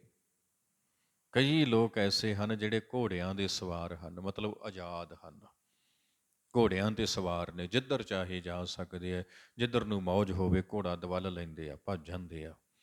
ਬਹੁਤ ਲੋਕ ਐਸੇ ਹਨ ਜਿਹੜੇ ਬਹੁਤ ਸਾਰੇ ਘੋੜਿਆਂ 'ਤੇ ਸਵਾਰ ਹਨ। ਭਾਵ ਇਹਦਾ ਇਹ ਹੋਇਆ ਕਿ ਬਹੁਤ ਸਾਰੇ ਲੋਕ ਇੱਥੇ ਆਜ਼ਾਦੀ ਦੀ ਜ਼ਿੰਦਗੀ ਹੰਢਾ ਰਹੇ ਨੇ, ਭਾਵ ਆਪਣੀ ਜ਼ਿੰਦਗੀ ਆਪਣੀ ਮਰਜ਼ੀ ਦੇ ਮੁਤਾਬਕ ਜੀ ਰਹੇ ਨੇ। ਅਤੇ ਬਹੁਤ ਸਾਰੇ ਐਸੇ ਵੀ ਹਨ ਜਿਨ੍ਹਾਂ ਨੂੰ ਆਪਣੀ ਮਰਜ਼ੀ ਦੇ ਮੁਤਾਬਕ ਜ਼ਿੰਦਗੀ ਜਿਉਣੀ ਨਹੀਂ ਪ੍ਰਾਪਤ ਹੁੰਦੀ। ਉਹਨਾਂ ਦਾ ਸਾਰਾ ਸਮਾਂ ਗੁਲਾਮੀ ਦੇ ਵਿੱਚ, ਦੂਸਰਿਆਂ ਦੇ ਹੁਕਮ ਮੰਨਣ ਅਤੇ ਕਬੂਲਣ ਦੇ ਵਿੱਚ ਲੰਘ ਜਾਂਦਾ ਹੈ। ਇਹ ਕਰਤੇ ਪੁਰਖ ਦੀ ਸਾਜੀ ਹੋਈ ਕਾਇਨਾਤ ਦੇ ਵੱਖ-ਵੱਖ ਰੰਗ ਗੁਰੂ ਨਾਨਕ ਮਹਾਰਾਜ ਆਪਾਂ ਨੂੰ ਦਿਖਾ ਰਹੇ ਨੇ। ਹੁਣ ਪਾਤਸ਼ਾਹ ਅੱਗੋਂ ਕਹਿਣ ਲੱਗੇ, ਆਪ ਕਰਾਏ ਕਰੇ ਆਪ, ਹਉ ਕੈਸਿਉ ਕਰੀ ਪੁਕਾਰ। ਆਪ ਕਰਾਏ ਕਰੇ ਆਪ, ਆਪ ਕਰਾਏ ਇਹਦਾ ਅਰਥ ਹੈ ਆਪ ਹੀ ਕਰਵਾਉਂਦਾ ਹੈ। ਜੀਵਾਂ ਨੂੰ ਆਪਣੇ ਹੁਕਮ ਦੇ ਵਿੱਚ ਆਪ ਹੀ ਲਾਉਂਦਾ ਹੈ, ਉਹਨਾਂ ਤੋਂ ਕਰਮ ਆਪ ਹੀ ਕਰਵਾਉਂਦਾ ਹੈ। ਆਪ ਕਰਾਏ ਕਰੇ ਆਪ, ਤੇ ਜੀਵਾਂ 'ਚ ਵਿਆਪਕ ਹੋ ਕੇ ਕੰਮ ਕਰਦਾ ਵੀ ਆਪ ਆ। ਕਿੱਡੀ ਕਮਾਲ ਦੀ ਗੱਲ ਆ ਨਾ। ਹੁਕਮ ਵੀ ਆਪ ਕਰਦਾ ਤੇ ਹੁਕਮ ਨੂੰ ਮੰਨਣ ਵਾਲਾ ਆਪ ਹੀ ਜੀਵਾਂ 'ਚ ਬੈਠਾ ਹੋਇਆ, ਬੈਠਾ ਵੀ ਆਪ ਆ। ਮਹਾਰਾਜ ਨੇ ਕਿੰਨੀ ਵਧੀਆ ਗੱਲ, ਵਿਲੱਖਣ ਗੱਲ ਸਾਹਿਬ ਜੀ ਨੇ ਇੱਥੋਂ ਆਪਾਂ ਨੂੰ ਦੱਸਣੀ ਕੀਤੀ। ਸਤਿਗੁਰ ਕਹਿੰਦੇ ਸਾਜਣ ਵਾਲਾ ਵੀ ਆਪ ਆ, ਤੇ ਸਾਜ ਕੇ ਗਿਆ ਕਿੱਥੇ? ਲੋਗਾਂ ਭਰਮ ਨਾ ਭੂਲੋ ਭਾਈ, ਖਾਲਕ ਖਲਕ ਖਲਕ ਮਹਿ ਖਾਲਕ ਪੂਰ ਰਹਿਓ ਸਰਬ ਠਾਈ। ਖਾਲਕ ਆਪਣੀ ਖਲਕਤ ਵਿੱਚ ਆ, ਆਪਣੀ ਕਾਇਨਾਤ ਵਿੱਚ ਰਮਿਆ ਹੋਇਆ ਹੈ, ਕਾਇਨਾਤ ਵਿੱਚ ਰਮਿਆ ਹੋਇਆ। ਮੈਂ ਇੱਥੇ 1 ਮਿੰਟ ਲਈ ਸਾਧ ਸੰਗਤ ਰੁਕ ਕੇ ਬੇਨਤੀ ਕਰਨੀ ਚਾਹਾਂਗਾ। ਇਹ ਸ਼ਬਦ ਦੀ ਸ਼ੁਰੂਆਤ ਦੀ ਤੁਕ ਹੈ ਜੀ, ਅਵਲ ਅੱਲਾਹ ਨੂਰ ਉਪਾਇਆ ਕੁਦਰਤ ਕੇ ਸਭ ਬੰਦੇ। ਇਹ ਤੁਕ ਨੂੰ ਵਰਤ ਕੇ ਨਾ ਕਈ ਥਾਵਾਂ ਦੇ ਉੱਪਰ ਪਤਾ ਨਹੀਂ ਜਾਣ ਬੁੱਝ ਕੇ, ਪਤਾ ਨਹੀਂ ਅਣਜਾਣ ਪੁਣੇ 'ਚ ਰੱਬ ਜਾਣਦਾ, ਭੋਲੇਪਣ ਵਿੱਚ ਜਾਂ ਕਿਸ ਤਰੀਕੇ ਨਾਲ ਕੁਝ ਇਹੋ ਜਿਹੇ ਕਰਮ ਸ਼ੁਰੂ ਹੋ ਗਏ ਨੇ ਜਿਨ੍ਹਾਂ ਬਾਰੇ ਆਪਾਂ ਨੂੰ ਸੋਚਣਾ ਪਏਗਾ, ਕੌਮ ਨੂੰ ਸੋਚਣਾ ਪਏਗਾ। ਮੈਂ ਕੱਲ੍ਹ ਵੇਖ ਰਿਹਾ ਸਾਂ, ਇੱਕ ਕਿਸੇ ਸੱਜਣ ਨੇ ਵੀਡੀਓ ਪਾਈ, ਕੁਝ ਮੁਸਲਿਮ ਵੀਰ ਨੇ ਕਿਸੇ ਗੁਰਦੁਆਰੇ ਦੇ ਦਰਬਾਰ ਸਾਹਿਬ ਅੰਦਰ ਬੈਠੇ ਨੇ ਅਤੇ ਨਮਾਜ਼ ਅਦਾ ਕਰ ਰਹੇ ਨੇ, ਅਤੇ ਨਾਲ ਉਹਨੇ ਸ਼ਬਦ ਚਲਾ ਰੱਖਿਆ, ਅਵਲ ਅੱਲਾ ਨੂਰ ਉਪਾਇਆ ਕੁਦਰਤ ਕੇ ਸਭ ਬੰਦੇ। ਅਤੇ ਮੈਂ ਹੈਰਾਨ ਰਿਹਾ ਇਹ ਘਟਨਾ ਵੇਖ ਕੇ। ਮੈਂ ਸੋਚੀ ਪੈ ਗਿਆ। ਮੈਂ ਕਿਹਾ ਅੱਜ ਕੁਝ ਮੁਸਲਮਾਨ ਵੀਰਾਂ ਨੇ ਗੱਲ ਕੀਤੀ ਵੀ ਸਾਨੂੰ ਨਮਾਜ਼ ਅਦਾ ਕਰਨ ਲਈ ਸਥਾਨ ਚਾਹੀਦਾ, ਤੁਸੀਂ ਗੁਰਦੁਆਰੇ ਦਾ ਦਰਵਾਜ਼ਾ ਖੋਲ੍ਹਤਾ। ਕੱਲ੍ਹ ਨੂੰ ਕੋਈ ਹਿੰਦੂ ਵੀਰ ਆ ਕੇ ਆਖਣ ਅਸੀਂ ਹਵਨ ਕਰਨਾ, ਤੁਸੀਂ ਦਰਬਾਰ ਖੋਲ੍ਹ ਦੋਗੇ ਵੀ ਇੱਥੇ ਕਰ ਲਓ ਜੀ। ਪਰਸੋਂ ਨੂੰ ਕੋਈ ਸੌਦਾ ਸਾਧ ਦੇ ਬੰਦੇ ਆ ਕੇ ਕਹਿਣ ਵੀ ਅਸੀਂ ਜੀ ਆਪਦੀ ਸਤਸੰਗ ਕਰਨੀ ਆ, ਤੁਸੀਂ ਦਰਬਾਰ ਖੋਲ੍ਹ ਦੋਗੇ। ਕੋਈ ਡੇਰਾ ਬਿਆਸ ਵਾਲੇ ਲੋਕ ਆ ਕੇ ਆਖਣ ਵੀ ਅਸੀਂ ਜੀ ਆਪਦਾ ਕੰਮ ਕਰਨਾ, ਤੁਸੀਂ ਮੁਸਲਮਾਨਾਂ ਵਾਸਤੇ ਨਮਾਜ਼ ਕਰਨ ਵਾਸਤੇ ਗੁਰਦੁਆਰਾ ਖੋਲ੍ਹਤਾ, ਸਾਨੂੰ ਖੋਲ੍ਹੋ। ਕੀ ਗੱਲ ਅਸੀਂ ਅੱਡਾਂ? ਖੋਲ੍ਹ ਦੋਗੇ। ਪਰਸੋਂ ਨੂੰ ਈਸਾਈਆਂ ਦੇ ਪਾਸਟਰ ਆ ਕੇ ਕਹਿਣ ਵੀ ਜੀ ਅਸੀਂ ਆਪਣੀ ਪ੍ਰਾਰਥਨਾ ਸਭਾ ਕਰਨੀ ਹੈ, ਜੇ ਮੁਸਲਮਾਨਾਂ ਵਾਸਤੇ ਗੁਰਦੁਆਰਾ ਖੋਲ੍ਹਿਆ ਜਾ ਸਕਦਾ, ਸਾਡੇ ਵਾਸਤੇ ਕਿਉਂ ਨਹੀਂ? ਖੋਲ੍ਹੋ, ਸਾਡੇ ਵਾਸਤੇ ਖੋਲ੍ਹ ਦੋਗੇ। ਫਿਰ ਗੁਰਦੁਆਰਾ ਇਹਨਾਂ ਕੰਮਾਂ ਲਈ ਰਹਿ ਗਿਆ ਵੀ ਜਦੋਂ ਮਰਜ਼ੀ ਦਰਬਾਰ ਦੇ ਅੰਦਰ ਹਵਨ ਕਰ ਲਓ, ਜਦੋਂ ਮਰਜ਼ੀ ਦਰਬਾਰ ਦੇ ਅੰਦਰ ਨਮਾਜ਼ ਪੜ੍ਹ ਲਓ, ਜਦੋਂ ਮਰਜ਼ੀ ਦਰਬਾਰ ਦੇ ਅੰਦਰ ਕੋਈ ਜੈਨੀ ਆ ਕੇ ਆਪਣਾ ਕਰਮ ਕਰ ਲਏ। ਗੁਰਦੁਆਰਾ ਪਿਆਰਿਓ ਗੁਰਮਤਿ ਦੇ ਪ੍ਰਚਾਰ ਵਾਸਤੇ ਆ। ਗੁਰਦੁਆਰਾ ਨਾ ਜਿਹੜਾ ਆ ਦਰਬਾਰ ਸਾਹਿਬ, ਇਹ ਦਰਬਾਰ ਸਾਹਿਬ ਗੁਰਮਤਿ ਦੇ ਪ੍ਰਚਾਰ ਵਾਸਤੇ ਆ। ਇੱਦਾਂ ਦੇ ਕਰਮ ਕਰਨ ਵੇਲੇ ਥੋੜ੍ਹਾ ਜਿਹਾ ਸਮਝ ਤੋਂ ਕੰਮ ਲੈਣਾ ਚਾਹੀਦਾ ਆ। ਅਤੇ ਹੈਰਾਨ ਨਾ ਹੋਇਓ, ਕੱਲ੍ਹ ਪਰਸੋਂ ਦੇ ਟਵਿੱਟਰ ਦੇ ਉੱਪਰ ਬੜਾ ਕੁਝ ਵਾਇਰਲ ਹੋ ਰਿਹਾ ਉਸ ਵੀਡੀਓ ਨੂੰ ਲੈ ਕੇ। ਆਪਾਂ ਤਾਂ ਜਾਂਦੇ ਹੀ ਨਹੀਂ ਉਹਨਾਂ ਥਾਵਾਂ ਤੱਕ। ਇਲੈਕਸ਼ਨ ਦਾ ਦੌਰ ਚੱਲ ਰਿਹਾ ਮੁਲਕ ਅੰਦਰ, ਕੰਟਰੀ ਅੰਦਰ। ਜਿਸ ਤਰੀਕੇ ਨਾਲ ਸਿੱਖਾਂ ਨੂੰ ਟਰੋਲ ਕੀਤਾ ਜਾ ਰਿਹਾ ਵਾ ਕੁਝ ਪਲਾਂਟਡ ਲੋਕਾਂ ਵੱਲੋਂ, ਫਰੀਦ ਸਾਹਿਬ ਦੇ ਸਲੋਕ ਲੈ ਕੇ, ਫਰੀਦਾ ਬੇਨਵਾਜਾ ਕੁੱਤਿਆ ਇਹ ਨਾ ਭਲੀ ਰੀਤ, ਕਬਹੀ ਚੱਲਣ ਆਇਓ ਪੰਜੇ ਵਕਤ ਮਸੀਤ। ਬੜਾ ਕੁਝ ਲਿਖਿਆ ਅਤੇ ਬੋਲਿਆ। ਆਪਣੀ ਤਾਂ ਕੌਮ ਹੀ ਅਵੇਅਰ ਹੈ ਨਹੀਂ ਉਹਨਾਂ ਗੱਲਾਂ ਪ੍ਰਤੀ ਜਿਹੜੇ ਵੱਡੇ ਪੱਧਰ 'ਤੇ ਚੱਲ ਰਹੇ ਨੇ ਕੰਮ। ਕਈ ਵਾਰੀ ਸਾਡਾ ਇੱਕ ਛੋਟਾ ਜਿਹਾ ਕਰਮ ਕਿਸ ਪਾਸੇ ਨੂੰ ਧੱਕ ਕੇ ਲੈ ਜਾਏ ਪਤਾ ਨਹੀਂ ਚੱਲਦਾ ਹੁੰਦਾ ਉਹਦਾ। ਸੋ ਇਹ ਸ਼ਬਦ ਹੈ ਨਾ ਜਿਹੜਾ ਅਵਲ ਅੱਲਾਹ ਨੂਰ ਉਪਾਇਆ ਕੁਦਰਤ ਕੇ ਸਭ ਬੰਦੇ, ਇਹਦੇ ਅਰਥ ਇਹ ਨਹੀਂ ਜਿਹੜੇ ਆਪਾਂ ਸਮਝ ਲਏ ਇਹ ਤਾਂ ਕਬੀਰ ਜੀ ਮਹਾਰਾਜ ਨੇ ਇਸਲਾਮ ਧਰਮ ਦੀ ਇੱਕ ਮਿੱਥ ਦਾ ਜ਼ਿਕਰ ਕੀਤਾ। ਕਹਿੰਦੇ ਇਸਲਾਮ ਧਰਮ ਇਹ ਮੰਨਦਾ ਵੀ ਅੱਲਾ ਨੂਰ ਉਪਾਇਆ, ਅੱਲਾ ਨੇ, ਅੱਲਾ ਸ਼ਬਦ ਇੱਥੇ ਕਰਤਾ ਕਰਕੇ ਆ। ਬੜੇ ਲੋਕ ਇਹਨੂੰ ਅੱਲਾ ਅੱਲਾ ਪੜ੍ਹਦੇ ਹਨ, ਸ਼ਬਦ ਹੈ ਅੱਲਾ। ਅੱਲਾ ਨੇ, ਮੁਸਲਮਾਨ ਕੀ ਕਹਿੰਦੇ ਆ, ਨੂਰ ਉਪਾਇਆ, ਅੱਲਾ ਨੇ ਨੂਰ ਪੈਦਾ ਕੀਤਾ। ਤੇ ਅੱਲਾ ਨੇ ਕੀ ਕੀਤਾ, ਇੱਕ ਨੂਰ ਤੋਂ, ਇੱਕ ਹੁਕਮ ਤੋਂ ਮੁਸਲਮਾਨ ਮੰਨਦੇ ਆ ਵੀ ਇੱਕ ਸ਼ਬਦ ਬੋਲਿਆ, ਕੁਨ ਕਿਹਾ, ਕੁਨ ਤੋਂ ਸਾਰੀ ਸ੍ਰਿਸ਼ਟੀ ਸਾਜ ਦਿੱਤੀ। ਏਕ ਨੂਰ ਤੇ ਸਭ ਜਗ ਉਪਜਿਆ, ਕੌਣ ਭਲੇ ਕੋ ਮੰਦੇ। ਕਹਿੰਦੇ ਮੁਸਲਮਾਨ ਕਹਿੰਦੇ ਆ ਵੀ ਇੱਕ ਕੁਨ ਤੋਂ ਸਾਰਾ ਜਗਤ ਸਾਜਿਆ ਗਿਆ ਵਾ, ਇਹ ਮੁਸਲਮਾਨ। ਪਰ ਕਬੀਰ ਸਾਹਿਬ ਕੀ ਕਹਿੰਦੇ ਆ, ਲੋਕਾਂ ਭਰਮ ਨਾ ਭੁੱਲੋ ਭਾਈ, ਦੁਨੀਆ ਦੇ ਲੋਕੋ ਭਰਮਾਂ 'ਚ ਨਾ ਭੁੱਲੇ ਫਿਰੋ। ਖਾਲਕ ਖਲਕ, ਖਲਕ ਮੈਂ ਖਾਲਕ, ਪੂਰ ਰਹਿਓ ਸਰਬ ਠਾਈ। ਕਬੀਰ ਜੀ ਦਾ ਮਤਲਬ ਇਹ ਹੈ ਕਹਿਣ ਦਾ। ਉਹ ਕਹਿੰਦੇ ਖਾਲਕ ਸਿਰਜਣਹਾਰ ਆਪਣੀ ਖਲਕਤ ਵਿੱਚ ਬੈਠਾ ਆ, ਤੇ ਖਲਕਤ ਰੱਬ ਦਾ ਰੂਪ ਆ, ਰੱਬ ਦਾ ਰੂਪ ਆ। ਪੂਰ ਰਹਿਓ ਸਰਬ ਠਾਈ, ਰੱਬ ਸਾਰੀਆਂ ਥਾਵਾਂ ਤੇ ਵਿਆਪਕ ਆ। ਜੇ ਮਸਜਿਦ ਵਿੱਚ ਆ ਤੇ ਲੋਕਾਂ ਦੇ ਘਰਾਂ ਵਿੱਚ ਵੀ ਰੱਬ ਆ, ਹਰੇਕ ਥਾਂ ਤੇ ਰੱਬ ਵਿਆਪਕ ਆ। ਉਹਨਾਂ ਦੇ ਕਹਿਣ ਦਾ ਮਤਲਬ ਇਹ ਆ ਸਾਧ ਸੰਗਤ, ਸ਼ਬਦ ਦੇ ਭਾਵ ਨੂੰ ਸਮਝਣ ਵਾਲੇ ਪਾਸੇ ਨੂੰ ਆਪਾਂ ਤੁਰਿਆ ਕਰੀਏ। ਕਈ ਵਾਰੀ ਨਾ ਆਪਾਂ ਪ੍ਰਚਲਿਤ ਭਾਵਾਂ ਨੂੰ ਸਮਝਣ ਦੀ ਬਜਾਏ ਬਸ ਉਸੇ ਵਹਿਣ 'ਚ ਵਹਿ ਤੁਰਦੇ ਹਾਂ। ਆਪਾਂ ਇਹ ਨਹੀਂ ਸਮਝਣ ਦਾ ਯਤਨ ਕਰਦੇ ਇਹ ਚੀਜ਼ਾਂ ਅੱਗੇ ਜਾ ਕੇ ਕੀ ਰੂਪ ਧਾਰਨ ਕਰ ਲੈਣਗੀਆਂ ਤੇ ਕੌਮ ਨੂੰ ਕਿਹੜੀਆਂ ਪ੍ਰਸਥਿਤੀਆਂ ਵਿੱਚੋਂ ਦੀ ਲੰਘਣਾ ਪੈ ਜਾਏਗਾ। ਸੋ ਥੋੜ੍ਹਾ ਥੋੜ੍ਹਾ ਖਿਆਲ ਰੱਖਿਆ ਜਾਇਆ ਕਰੇ। ਆਪ ਕਰਾਏ ਕਰੇ ਆਪ। ਮਹਾਰਾਜ ਕਹਿਣ ਲੱਗੇ ਕਰਤਾ ਪੁਰਖ ਆਪ ਹੀ ਜੀਵਾਂ ਨੂੰ ਕੰਮ ਕਰਨ ਦਾ, ਮਤਲਬ ਕਰਮ ਕਰਨ ਦਾ ਹੁਕਮ ਦਿੰਦਾ ਹੈ, ਤੇ ਦੂਜੇ ਪਾਸੇ ਜੀਵਾਂ ਦੇ ਅੰਦਰ ਵਿਆਪਕ ਹੋ ਕੇ ਆਪ ਹੀ ਕਰਮ ਨੂੰ ਕਰਦਾ ਹੈ, ਆਪ ਹੀ ਕਰਦਾ ਆ। ਹੁਣ ਜਦੋਂ ਕਰਵਾਉਣ ਵਾਲਾ ਵੀ ਆਪ, ਕਰਨ ਵਾਲਾ ਵੀ ਆਪ, ਤਾਂ ਮਹਾਰਾਜ ਕਹਿੰਦੇ ਹਉ ਕੈਸਿਉ ਕਰੀ ਪੁਕਾਰ, ਮੈਂ ਹੋਰ ਕਿਹਦੇ ਅੱਗੇ ਜਾ ਕੇ ਪੁਕਾਰ ਕਰਾਂ। ਹੈ ਤੇ ਉਹੀ ਸਾਰੇ ਪਾਸੇ, ਹੁਕਮ ਵੀ ਉਹਦਾ ਚੱਲਦਾ ਤੇ ਹੁਕਮ ਨੂੰ ਮੰਨਣ ਵਾਲਾ ਜੀਵਾਂ ਦੇ ਵਿੱਚ ਆਪ ਹੀ ਵਿਆਪਕ ਆ। ਮੈਂ ਕਿਸੇ ਹੋਰ ਅੱਗੇ ਪੁਕਾਰ ਕਿਉਂ ਕਰਾਂ। ਭਾਵ ਕੀ ਹੈ, ਇੱਕ ਪਰਮੇਸ਼ਰ ਦੇ ਅੱਗੇ ਹੀ ਪੁਕਾਰ ਹੋਏਗੀ, ਇੱਕ ਰੱਬ ਦੇ ਅੱਗੇ ਹੀ ਫਰਿਆਦ ਹੋਏਗੀ। ਨਾਨਕ ਕਰਨਾ ਜਿਨ ਕੀਆ, ਫਿਰ ਤਿਸ ਹੀ ਕਰਨੀ ਸਾਰ। ਕਰਨਾ ਜਿਨ ਕੀਆ, ਕਰਨਾ ਦਾ ਅਰਥ ਜਗ ਰਚਨਾ, ਸ੍ਰਿਸ਼ਟੀ ਰਚਨਾ। ਜਿਨ ਕੀਆ, ਜਿਸ ਰੱਬ ਜੀ ਨੇ ਜਗ ਨੂੰ ਸਾਜਿਆ ਹੈ, ਕੀਤਾ ਹੈ। ਕੀਆ ਮਤਲਬ ਬਣਾਇਆ ਹੈ।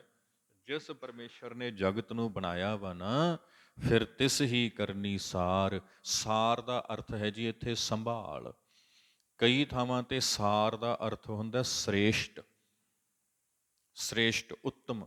ਆਪਾਂ ਤੁਕ ਪੜ੍ਹਦੇ ਹਾਂ ਇੱਥੇ ਕਈ ਦਫਾ ਦਾਸਰੇ ਨੇ ਵੀ ਉਹ ਪੜ੍ਹੀ ਹੈ ਮੰਗਲਾਚਰਨ ਦੇ ਰੂਪ ਦੇ ਵਿੱਚ। ਆਪ ਸਾਰੀ ਸੰਗਤ ਨੂੰ ਕੰਠ ਹੋਏਗੀ। ਬਾਣੀ ਗੁਰੂ, ਗੁਰੂ ਹੈ ਬਾਣੀ, ਵਿੱਚ ਬਾਣੀ ਅੰਮ੍ਰਿਤ ਸਾਰੇ। ਸਾਰੇ ਸ਼ਬਦ ਪੜ੍ਹਿਆ ਜਾਂਦਾ। ਸਾਰੇ ਤੋਂ ਕਈ ਵਾਰੀ ਆਪਾਂ ਨਾ ਸਮਝ ਲੈਂਦੇ ਹਾਂ ਇਕੱਠਵਾਚਕ ਵਿਸ਼ੇਸ਼ਣ, ਵੀ ਸਾਰੇ ਹੀ, ਜਿੰਨੇ ਵੀ ਨੇ। ਨਹੀਂ ਨਹੀਂ ਨਹੀਂ ਨਹੀਂ, ਇੱਥੇ ਸਾਰੇ ਦਾ ਅਰਥ ਇਹ ਨਹੀਂ ਨਿਕਲਦਾ। ਇੱਥੇ ਸਾਰੇ ਦਾ ਅਰਥ ਆ ਸ੍ਰੇਸ਼ਟ, ਉੱਤਮ, ਵਧੀਆ।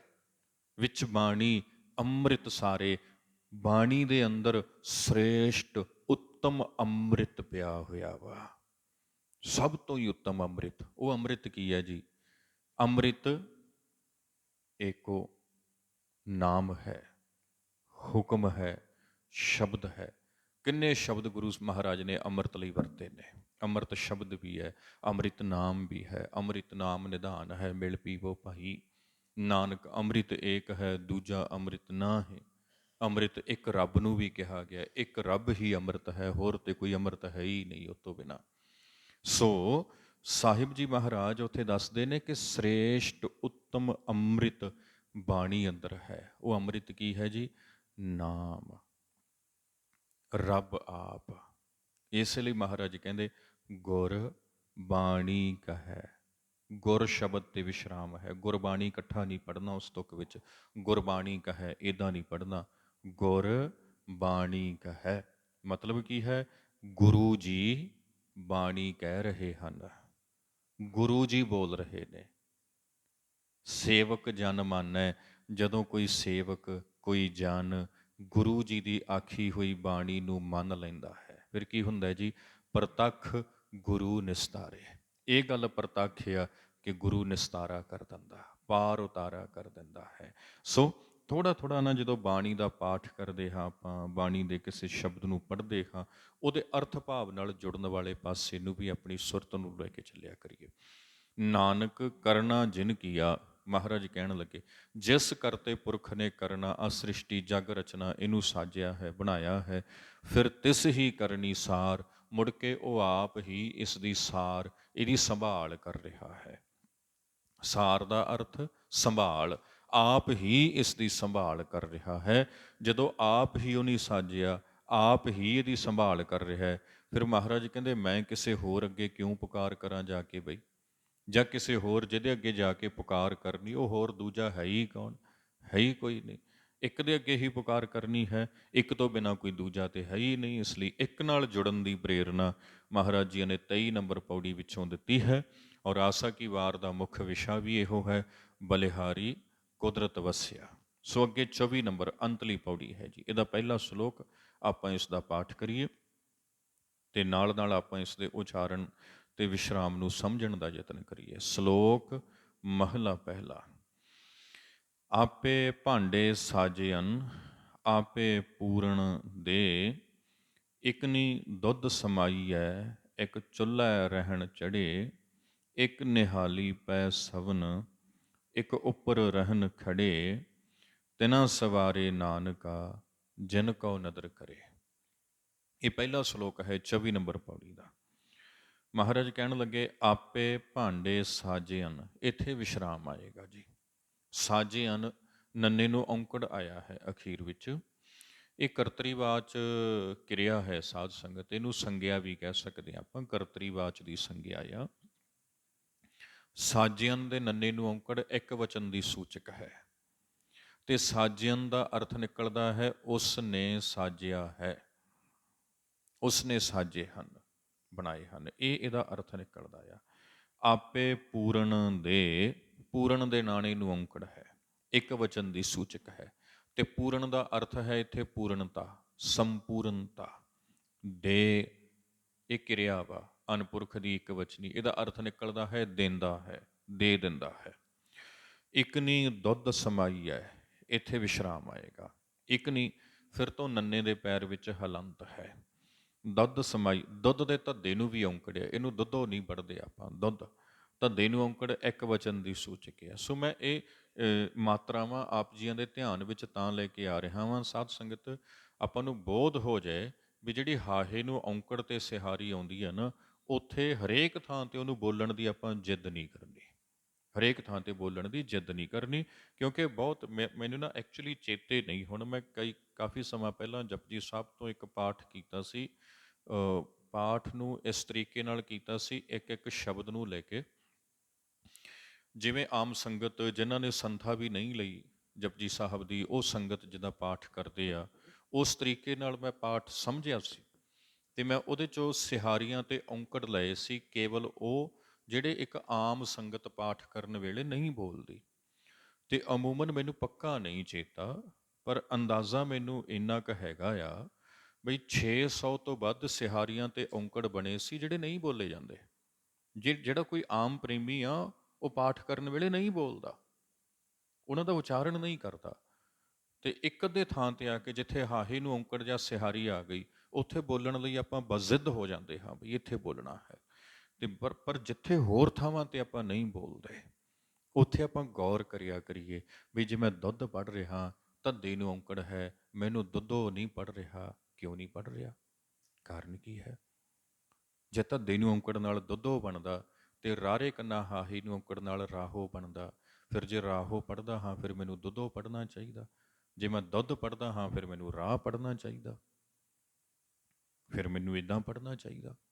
ਸੋ ਥੋੜ੍ਹਾ ਥੋੜ੍ਹਾ ਇਹ ਨੁਕਤੇ ਧਿਆਨ ਵਿੱਚ ਆ ਜਾਣ, ਇਹ ਚੀਜ਼ਾਂ ਧਿਆਨ ਵਿੱਚ ਆ ਜਾਣ, ਤਾਂ ਕਰਕੇ ਗੁਟਕਾ ਸਾਹਿਬ ਤੋਂ ਦਰਸ਼ਨ ਕਰਕੇ ਪਾਠ ਕਰ ਰਹੇ ਹਾਂ ਆਪਾਂ। ਇਕਨੀ ਦੁੱਧ ਸਮਾਈ ਹੈ, ਦੁੱਧ ਇੱਕ ਵਚਨ ਹੈ ਜੀ ਇੱਥੇ। ਇੱਕ ਚੁੱਲ੍ਹੈ ਰਹਿਣ ਚੜ੍ਹੇ, ਇੱਕ ਕੱਕੇ ਨੂੰ ਸਿਹਾਰੀ, ਬਹੁ ਵਚਨ ਕਈ। ਚੁੱਲ੍ਹੈ ਚੁੱਲ੍ਹੇ ਨਹੀਂ ਪੜ੍ਹਨਾ ਆਪਾਂ, ਚੁੱਲ੍ਹਾ ਹੈ। ਲੱਲੇ ਦੇ ਪੈਰ 'ਚ ਹਲੰਤ ਹੈ, ਅੱਧੇ ਹਾਹੇ ਦਾ ਕੰਮ ਕਰਦਾ ਵਾ, ਚੁੱਲ੍ਹਾ ਹੈ ਤੇ ਅਪਾਦਾਨ ਕਾਰਕ ਬਣ ਜਾਂਦਾ ਹੈ। ਇਹਦਾ ਅਰਥ ਨਿਕਲਦਾ ਹੈ ਚੁੱਲ੍ਹੇ ਉੱਪਰ ਰਹਿਣ ਚੜ੍ਹੇ, ਰਹਿਣ ਕਿਰਿਆ ਹੈ, ਅਰਥ ਬਣਦਾ ਹੈ ਰਹਿੰਦੇ ਹਨ, ਚੜ੍ਹੇ ਹੋਏ। ਇੱਕ ਨਿਹਾਲੀ ਪੈ ਸਭਨ, ਇੱਕ ਕੱਕੇ ਨੂੰ ਸਿਹਾਰੀ, ਫਿਰ ਤੋਂ ਇਹਦਾ ਅਰਥ ਕਈ। ਨਿਹਾਲੀ ਪੈ ਸਵਨ, ਇੱਥੇ ਵਿਸ਼ਰਾਮ ਆਏਗਾ। ਸਵਨ ਦੇ ਨੰਨੇ ਨੂੰ ਸਿਹਾਰੀ ਹੈ, ਕਿਰਿਆ ਹੈ, ਇਹਦਾ ਅਰਥ ਨਿਕਲਦਾ ਹੈ ਸੌਂਦੇ ਹਨ, ਸੁੱਤੇ ਰਹਿੰਦੇ ਹਨ। ਇੱਕ ਉੱਪਰ ਰਹਿਣ ਖੜੇ, ਇੱਕ ਕੱਕੇ ਨੂੰ ਸਿਹਾਰੀ ਹੈ, ਕਈ। ਉੱਪਰ ਰਹਿਣ ਖੜੇ, ਰਹਿਣ ਫਿਰ ਤੋਂ ਨੰਨੇ ਨੂੰ ਸਿਹਾਰੀ ਨਾਲ ਕਿਰਿਆ ਹੈ, ਅਰਥ ਰਹਿੰਦੇ ਹਨ। ਤਿਨਾ ਸਵਾਰੇ ਨਾਨਕਾ, ਇੱਥੇ ਵਿਸ਼ਰਾਮ ਆ ਜਾਏਗਾ। ਜਿਨ ਕਉ ਨਦਰ ਕਰੇ, ਤਿਨਾ ਸਵਾਰੇ ਨਾਨਕਾ, ਤਿਨਾ ਨੰਨੇ ਦੇ ਪੈਰ ਵਿੱਚ ਹਲੰਤ ਹੈ। ਜਿਨ ਕਉ ਨਦਰ ਕਰੇ, ਜਿਨ ਨੰਨੇ ਦੇ ਪੈਰ 'ਚ ਫਿਰ ਤੋਂ ਹਲੰਤ ਹੈ। ਨਦਰ ਦੇ ਰਾਰੇ ਨੂੰ ਸਿਹਾਰੀ ਹੈ, ਉਚਾਰਨ ਦਾ ਹਿੱਸਾ ਨਹੀਂ ਹੈ, ਅਰਥ ਦਿੰਦੀ ਹੈ ਬਖਸ਼ਿਸ਼ ਮਿਹਰ ਦੇ। ਹੁਣ ਗੁਰੂ ਮਹਾਰਾਜ ਇੱਥੋਂ ਆਪਾਂ ਨੂੰ ਸਮਝਾ ਰਹੇ ਨੇ, ਗੁਰੂ ਨਾਨਕ ਪਾਤਸ਼ਾਹ। ਆਪੇ ਭਾਂਡੇ ਸਾਜੇਨ, ਭਾਂਡੇ ਦਾ ਅਰਥ ਹੈ ਜੀ ਸਰੀਰ। ਸਰੀਰ, ਹਰ ਪ੍ਰਕਾਰ ਦੇ ਸਾਰੇ ਸਰੀਰ, ਉਹਨਾਂ ਦੀ ਗੱਲ ਹੋ ਰਹੀ ਆ। ਆਪੇ ਭਾਂਡੇ ਸਾਜੇਨ, ਰੱਬ ਜੀ ਨੇ ਆਪ ਹੀ ਸਾਰੇ ਹੀ ਸਰੀਰ ਰੂਪੀ ਭਾਂਡੇ ਸਾਜੇ ਹਨ, ਬਣਾਏ ਹਨ। ਆਪੇ ਪੂਰਨ ਦੇ, ਉਹ ਆਪ ਹੀ ਇਹਨਾਂ ਸਰੀਰ ਰੂਪੀ ਭਾਂਡਿਆਂ ਨੂੰ ਪੂਰਨਤਾ ਦਿੰਦਾ ਹੈ, ਮੁਕੰਮਲਤਾ ਦਿੰਦਾ ਹੈ, ਆਪ ਹੀ ਇਹਨਾਂ ਨੂੰ ਪੂਰਨਤਾ ਦਿੰਦਾ ਹੈ। ਤੇ ਕੁਝ ਭਾਂਡੇ ਕਿਹੋ ਜਿਹੇ ਨੇ, ਕੁਝ ਕਿਹੋ ਜਿਹੇ ਨੇ, ਹੁਣ ਉਹ ਦੱਸਣ ਲੱਗੇ ਮਹਾਰਾਜ। ਇਕਨੀ ਦੁੱਧ ਸਮਾਈ ਹੈ, ਕੁਝ ਭਾਂਡੇ ਤੇ ਇਹੋ ਜਿਹੇ ਹਨ ਜਿਨ੍ਹਾਂ 'ਚ ਦੁੱਧ ਸਮਾਇਆ ਜਾਂਦਾ, ਪਾਇਆ ਜਾਂਦਾ ਹੈ, ਮਤਲਬ ਜਿਨ੍ਹਾਂ 'ਚ ਖੀਰ ਦੁੱਧ ਆਦਿ ਪਾ ਕੇ ਰੱਖ ਲਿਆ ਜਾਂਦਾ ਹੈ। ਭਾਂਡੇ ਵੀ ਆਪਣੇ ਦੋ ਪ੍ਰਕਾਰ ਦੇ ਆ ਨਾ, ਅੱਜ ਦੇ ਸਮੇਂ ਸਮਝ ਲਈਏ। ਇੱਕ ਤੇ ਉਹ ਨੇ ਜਿਹੜੇ ਫਰੀਜ਼ਰ 'ਚ ਰੱਖਣ ਵਾਲੇ ਨੇ, ਠੰਡੇ ਹੀ ਰਹਿੰਦੇ ਨੇ, ਉਹਨਾਂ 'ਚ ਚੀਜ਼ ਪਾ ਕੇ, ਦਾਲ ਪਾਈ, ਸਬਜ਼ੀ ਪਾਈ, ਦੁੱਧ ਪਾਇਆ, ਪਾਣੀ ਪਾਇਆ, ਫਰੀਜ਼ਰ 'ਚ ਰੱਖ ਦਿੱਤਾ, ਉਹਨੇ ਠੰਡਾ ਹੀ ਰਹਿਣਾ ਹਮੇਸ਼ਾ। ਇੱਕ ਭਾਂਡੇ ਉਹ ਨੇ ਵਿਚਾਰੇ ਜਿਨ੍ਹਾਂ ਨੂੰ ਆਪਾਂ ਚੁੱਲ੍ਹੇ 'ਤੇ ਹੀ ਚਾੜ੍ਹੀ ਰੱਖਦੇ ਹਾਂ। ਇੱਕ ਨੇ ਚਾਹ ਬਣਾ ਕੇ ਪੀ ਲਈ, ਧੋਤਾ ਰੱਖਿਆ ਨਹੀਂ ਸੀ, ਹਾਲੇ ਠੰਡਾ ਨਹੀਂ ਸੀ ਹੋਇਆ, ਕਿ ਦੂਜੇ ਨੇ ਚੱਕ ਲਿਆ, ਉਹਨੇ ਚੁੱਲ੍ਹੇ 'ਤੇ ਚਾੜ੍ਹਤਾ। ਧੋ ਕੇ ਰੱਖਿਆ, ਹਾਲੇ ਠੰਡਾ ਨਹੀਂ ਸੀ ਹੋਇਆ, ਕਿ ਤੀਜੇ ਨੇ ਚੱਕ ਕੇ ਫਿਰ ਚੁੱਲ੍ਹੇ 'ਤੇ ਚਾੜ੍ਹ। ਇੱਕ ਉਹ ਵਿਚਾਰੇ ਜਿਹੜੇ ਸਾਰਾ ਦਿਨ ਤਪਦੇ ਹੀ ਰਹਿੰਦੇ ਨੇ, ਤਪਦੇ ਹੀ ਰਹਿੰਦੇ ਨੇ, ਤਪਦੇ ਹੀ ਰਹਿੰਦੇ ਨੇ। ਮਹਾਰਾਜ ਕਹਿੰਦੇ ਇੱਕ ਨਹੀਂ ਦੁੱਧ ਸਮਾਈ ਹੈ, ਇੱਕ ਤੇ ਉਹ ਨੇ ਜਿਨ੍ਹਾਂ 'ਚ ਦੁੱਧ ਪਾ ਕੇ ਰੱਖ ਲਿਆ ਜਾਂਦਾ, ਰੱਖ ਦਿੱਤਾ ਜਾਂਦਾ, ਠੰਡੇ ਰਹਿੰਦੇ ਨੇ, ਮਤਲਬ ਠੰਡੇ। ਇੱਕ ਚੁੱਲ੍ਹੇ ਰਹਿਣ ਚੜ੍ਹੇ, ਇੱਕ ਵਿਚਾਰੇ ਚੁੱਲ੍ਹੇ 'ਤੇ ਚੜ੍ਹੇ ਰਹਿੰਦੇ ਆ, ਤਪਦੇ ਹੀ ਰਹਿੰਦੇ ਨੇ, ਤਪਦੇ ਹੀ ਰਹਿੰਦੇ ਨੇ। ਬੜੇ ਲੋਕ ਨੇ ਨਾ, ਕੁਝ ਤੇ ਇਹੋ ਜਿਹੇ ਨੇ ਜਿਨ੍ਹਾਂ ਦੀ ਜ਼ਿੰਦਗੀ ਸਹਿਜ ਘਰ ਵਿੱਚ ਆ ਗਈ, ਟਿਕਾਅ ਵਿੱਚ, ਸ਼ਾਂਤੀ ਵਿੱਚ ਆ ਗਈ, ਉਹ ਸਾਰੀ ਉਮਰ, ਸਾਰੀ ਜ਼ਿੰਦਗੀ ਟਿਕੇ ਸ਼ਾਂਤੀ 'ਚ ਰਹਿੰਦੇ। ਇੱਕ ਉਹ ਵੀ ਨੇ ਵਿਚਾਰੇ ਜਿਹੜੇ ਖਿਜੀ ਜਾਂਦੇ ਨੇ, ਦੁਖੀ ਹੋਈ ਜਾਂਦੇ ਨੇ, ਦੁਖੀ ਹੋਈ ਜਾਂਦੇ, ਤਪਦੇ ਹੀ ਰਹਿੰਦੇ ਨੇ, ਹੈ ਨਾ, ਜਿਵੇਂ ਚੁੱਲ੍ਹੇ 'ਤੇ ਭਾਂਡਾ ਚਾੜ੍ਹਿਆ ਹੁੰਦਾ, ਇੱਦਾਂ ਤਪਦੇ ਹੀ ਰਹਿੰਦੇ ਨੇ, ਉਬਾਲੇ ਮਾਰਦੇ ਰਹਿੰਦੇ ਆ। ਮਹਾਰਾਜ ਕਹਿੰਦੇ ਇੱਕ ਐਸੇ ਹਨ ਕਈ ਲੋਕ। ਇੱਕ ਨਿਹਾਲੀ ਪੈ ਸਭਨ, ਨਿਹਾਲੀ ਦਾ ਅਰਥ ਹੁੰਦਾ ਜੀ ਤਲਾਈ, ਵਿਛਾਈਆਂ, ਗਦੈਲੇ, ਸੋਹਣੇ ਬਿਸਤਰ, ਆਸਣ। ਕਈ ਐਸੇ ਹਨ ਜਿਹੜੇ ਸੋਹਣੇ ਬਿਸਤਰਾਂ ਦੇ ਉੱਪਰ, ਤਲਾਈਆਂ ਦੇ ਉੱਪਰ, ਗਦੈਲਿਆਂ 'ਤੇ, ਵਿਛਾਈਆਂ 'ਤੇ ਪੈ ਸਭਨ, ਪੈ ਕੇ ਸੌਂ ਜਾਂਦੇ ਆ, ਆਰਾਮ ਨਾਲ, ਬੇਫਿਕਰ ਹੋ ਕੇ ਸੌਂ ਜਾਂਦੇ ਆ। ਅਤੇ ਇੱਕ ਉੱਪਰ ਰਹਿਣ ਖੜੇ, ਅਤੇ ਕਈ ਇਹੋ ਜਿਹੇ ਨੇ ਜਿਹੜੇ ਉਹਨਾਂ ਦੇ ਉੱਪਰ ਖੜੇ ਰਹਿੰਦੇ ਆ, ਮਤਲਬ ਪਹਿਰਾ ਦਿੰਦੇ ਨੇ। ਉਹ ਤਾਂ ਆਰਾਮ ਨਾਲ ਸੁੱਤਾ ਪਿਆ, ਇਹਨੂੰ ਬਿਪਤਾ ਪਈ ਹੋਈ ਆ, ਇਹ ਪਹਿਰਾ ਦੇ ਰਿਹਾ ਵਿਚਾਰਾ, ਵੀ ਰਾਤ ਨੂੰ ਕੋਈ ਸੁੱਤੇ ਪਏ ਨੂੰ ਆ ਕੇ ਉਂਝ ਨੁਕਸਾਨ ਹੀ ਨਾ ਦੇ ਜੇ। ਉਹ ਸਾਰੀ ਰਾਤ ਇੱਕ ਤੇ ਸੁੱਤਾ ਬੇਫਿਕਰ ਹੋ ਕੇ, ਇੱਕ ਪਹਿਰਾ ਦੇ ਰਿਹਾ। ਇੱਕ ਦੀ ਰਾਤ ਬੇਫਿਕਰੀ 'ਚ ਸੌਂ ਕੇ ਲੰਘ ਜਾਂਦੀ, ਮਤਲਬ ਕਈਆਂ ਦੀ ਜ਼ਿੰਦਗੀ ਰੂਪੀ ਰਾਤ ਬੇਫਿਕਰੀ ਵਿੱਚ ਗੁਜ਼ਰ ਜਾਂਦੀ ਹੈ, ਅਤੇ ਕਈਆਂ ਦੀ ਜ਼ਿੰਦਗੀ ਰੂਪੀ ਰਾਤ ਇੱਦਾਂ ਗੁਜ਼ਰਦੀ ਆ ਜਿਵੇਂ ਕਈ ਰਾਤ ਨੂੰ ਪਹਿਰਾ ਦੇ ਰਹੇ ਹੁੰਦੇ ਨੇ, ਚੌਕੀਦਾਰਾ ਕਰ ਰਹੇ ਹੁੰਦੇ ਨੇ, ਇੱਥੇ ਐਂ ਨਾ ਹੋ ਜਾਏ, ਇੱਥੇ ਐਂ ਨਾ ਹੋ ਜਾਏ, ਉਹ ਸਾਰੀ ਉਮਰ ਇਸ ਫਿਕਰ 'ਚ ਹੀ ਪੈ ਰਹਿੰਦੇ ਆ। ਮਹਾਰਾਜ ਕਹਿਣ ਲੱਗੇ ਤਿਨਾ ਸਵਾਰੇ ਨਾਨਕਾ, ਇਹਨਾਂ ਸਾਰੇ ਭਾਂਡਿਆਂ ਵਿੱਚੋਂ, ਮਤਲਬ ਸਾਰੇ ਜੀਵਾਂ ਵਿੱਚੋਂ, ਤਿਨਾ ਸਵਾਰੇ ਨਾਨਕਾ, ਪਰਮੇਸ਼ਰ ਉਹਨਾਂ ਨੂੰ ਸਵਾਰ ਦਿੰਦਾ ਹੈ ਭਾਈ, ਚੰਗੇਰੇ ਬਣਾ ਦਿੰਦਾ ਹੈ। ਜਿਨ ਕਉ ਨਦਰ ਕਰੇ, ਜਿਨ੍ਹਾਂ ਦੇ ਉੱਪਰ ਆਪਣੀ ਨਦਰ ਕਰ ਦਿੰਦਾ ਹੈ, ਆਪਣੀ ਰਹਿਮਤ, ਆਪਣੀ ਬਖਸ਼ਿਸ਼ ਕਰ ਦਿੰਦਾ ਹੈ। ਜਿਹੜੇ ਜੀਵ ਰੱਬ ਜੀ ਦੀ ਰਹਿਮਤ ਦੇ ਪਾਤਰ ਬਣ ਜਾਂਦੇ ਆ ਨਾ, ਉਹ ਸਵਾਰੇ ਜਾਂਦੇ ਆ। ਸੋ ਆਪਾਂ ਯਤਨ ਕੀ ਕਰਨਾ ਸਾਧ ਸੰਗਤ, ਇਸ ਪਹਿਲੇ ਸ਼ਲੋਕ ਚੋਂ 24 ਨੰਬਰ ਪੌੜੀ ਦੇ ਪਹਿਲੇ ਸ਼ਲੋਕ ਚੋਂ ਸੇਧ ਲੈ ਕੇ ਆਪਾਂ ਇਹ ਯਤਨ ਕਰਨਾ ਹੈ ਕਿ ਆਪਾਂ ਪਰਮੇਸ਼ਰ ਦੀ ਨਦਰ ਦੇ ਪਾਤਰ ਬਣੀਏ। ਗੁਰੂ ਨਾਨਕ ਸਾਹਿਬ ਨੇ ਜਪਜੀ ਸਾਹਿਬ ਦੀ 7 ਨੰਬਰ ਪੌੜੀ ਵਿੱਚੋਂ ਇਹੀ ਸਮਝਾਇਆ ਹੈ ਆਪਾਂ ਨੂੰ, ਜੇ ਤਿਸ ਨਦਰ ਨਾ ਆਵਈ ਤਾਂ ਬਾਤ ਨਾ ਪੁੱਛੈ, ਕਿ ਜੇ ਰੱਬ ਜੀ ਦੀ ਨਜ਼ਰ ਦੇ ਪਾਤਰ ਨਹੀਂ ਬਣੇ ਭਾਈ ਤਾਂ ਕੋਈ ਵੀ ਬਾਤ ਨਹੀਂ ਪੁੱਛੀ ਜਾਏਗੀ। ਕੋਈ ਵੀ ਬਾਤ ਨਹੀਂ ਪੁੱਛੀ, ਦੁਨੀਆ 'ਚ ਚੱਲਦੀ ਹੋ ਸਕਦੀ ਹੈ, ਪਰ ਰੱਬ ਜੀ ਦੇ ਦਰਬਾਰ ਵਿੱਚ ਨਹੀਂ ਬਾਤ ਪੁੱਛੀ ਜਾਏਗੀ ਜੇ ਉਹਦੀ ਨਦਰ ਦੇ ਪਾਤਰ ਨਹੀਂ ਬਣੇ, ਜੇ ਤਿਸ ਨਦਰ ਨਾ ਆਵਈ। ਉਹੀ ਗੱਲ ਮਹਾਰਾਜ ਨੇ ਇੱਥੇ ਸਮਝਾਈ, ਤਿਨਾ ਸਵਾਰੇ ਨਾਨਕਾ ਜਿਨ ਕਉ ਨਦਰ ਕਰੇ। ਜਿਨ੍ਹਾਂ ਦੇ ਉੱਪਰ ਆਪਣੀ ਨਦਰ, ਆਪਣੀ ਬਖਸ਼ਿਸ਼, ਆਪਣੀ ਮਿਹਰ ਕਰ ਦਿੰਦਾ ਹੈ, ਰਹਿਮਤ ਕਰ ਦਿੰਦਾ ਹੈ, ਉਹਨਾਂ ਨੂੰ ਸਵਾਰ ਦਿੰਦਾ ਹੈ। ਭਾਵ ਜਿਹੜੇ ਰਹਿਮਤ ਦੇ ਪਾਤਰ ਬਣ ਜਾਂਦੇ ਹਨ ਉਹ ਸਵਾਰੇ ਜਾਂਦੇ ਆ, ਨਹੀਂ ਤੇ ਬਾਕੀ ਮਹਾਰਾਜ ਨੇ ਦੱਸ ਹੀ ਦਿੱਤਾ। ਕਈ ਅਧੂਰੇ ਵੀ ਰਹਿ ਜਾਂਦੇ ਆ, ਕਈ ਤਪਦੇ ਵੀ ਰਹਿ ਜਾਂਦੇ ਆ, ਕਈ ਠੰਡੇ ਹੀ ਰਹਿ ਜਾਂਦੇ ਆ, ਕਈ ਸੁੱਤੇ ਹੀ ਰਹਿ ਜਾਂਦੇ ਆ, ਅਤੇ ਕਈ ਆਸੇ-ਪਾਸੇ ਭਟਕਦੇ ਹੀ ਰਹਿ ਜਾਂਦੇ ਹਨ। ਭਾਈ ਪ੍ਰਵਾਨ ਉਹ ਹੁੰਦੇ ਹਨ ਜੋ ਨਦਰ ਦੇ ਪਾਤਰ ਬਣਦੇ ਹਨ। ਸੋ ਨਦਰ ਦੇ ਪਾਤਰ ਬਣਨ ਦਾ ਯਤਨ ਕਰੀਏ। ਆਓ ਰਲ ਮਿਲ ਕੇ ਆਪਾਂ ਇੱਕ ਵਾਰੀ ਇਸ ਸ਼ਲੋਕ ਦਾ ਪਾਠ ਕਰ ਲਈਏ, ਉਸ ਤੋਂ ਬਾਅਦ ਅਰਦਾਸ ਬੇਨਤੀ ਸਮਾਪਤੀ ਹੋਏਗੀ ਅਤੇ ਕੱਲ੍ਹ ਨੂੰ ਆਪਾਂ ਆਸਾ ਕੀ ਵਾਰ ਦੀ ਵਿਆਖਿਆ ਦੀ ਸੰਪੂਰਨਤਾ ਹੀ ਕਰਾਂਗੇ। ਆਓ ਰਲ ਮਿਲ ਕੇ ਆਪਾਂ ਸਾਰੇ ਸ਼ਲੋਕ ਨੂੰ ਇੱਕ ਦਫਾ ਪੜ੍ਹ ਲਈਏ ਜੀ। ਆਪੇ ਭਾਂਡੇ ਸਾਜੇਅਨ, ਆਪੇ ਭਾਂਡੇ ਸਾਜੇਅਨ,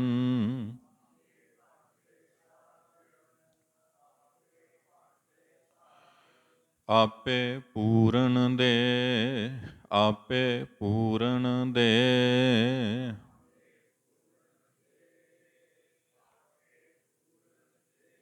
ਇਕਨੀ ਦੁੱਧ ਸਮਾਈਐ, ਇਕਨੀ ਦੁੱਧ ਸਮਾਈਐ,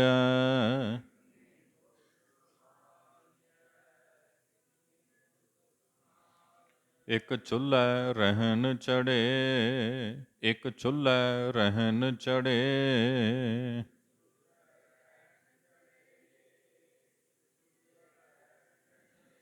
ਇੱਕ ਨਿਹਾਲੀ ਪੈ ਸਵਨ, ਇੱਕ ਨਿਹਾਲੀ ਪੈ ਸਵਨ,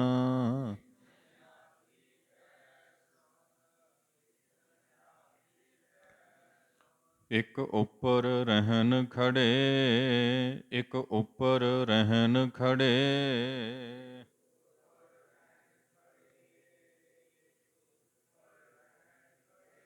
ਤਿਨਾ ਸਵਾਰੇ ਨਾਨਕਾ, ਤਿਨਾ ਸਵਾਰੇ ਨਾਨਕਾ,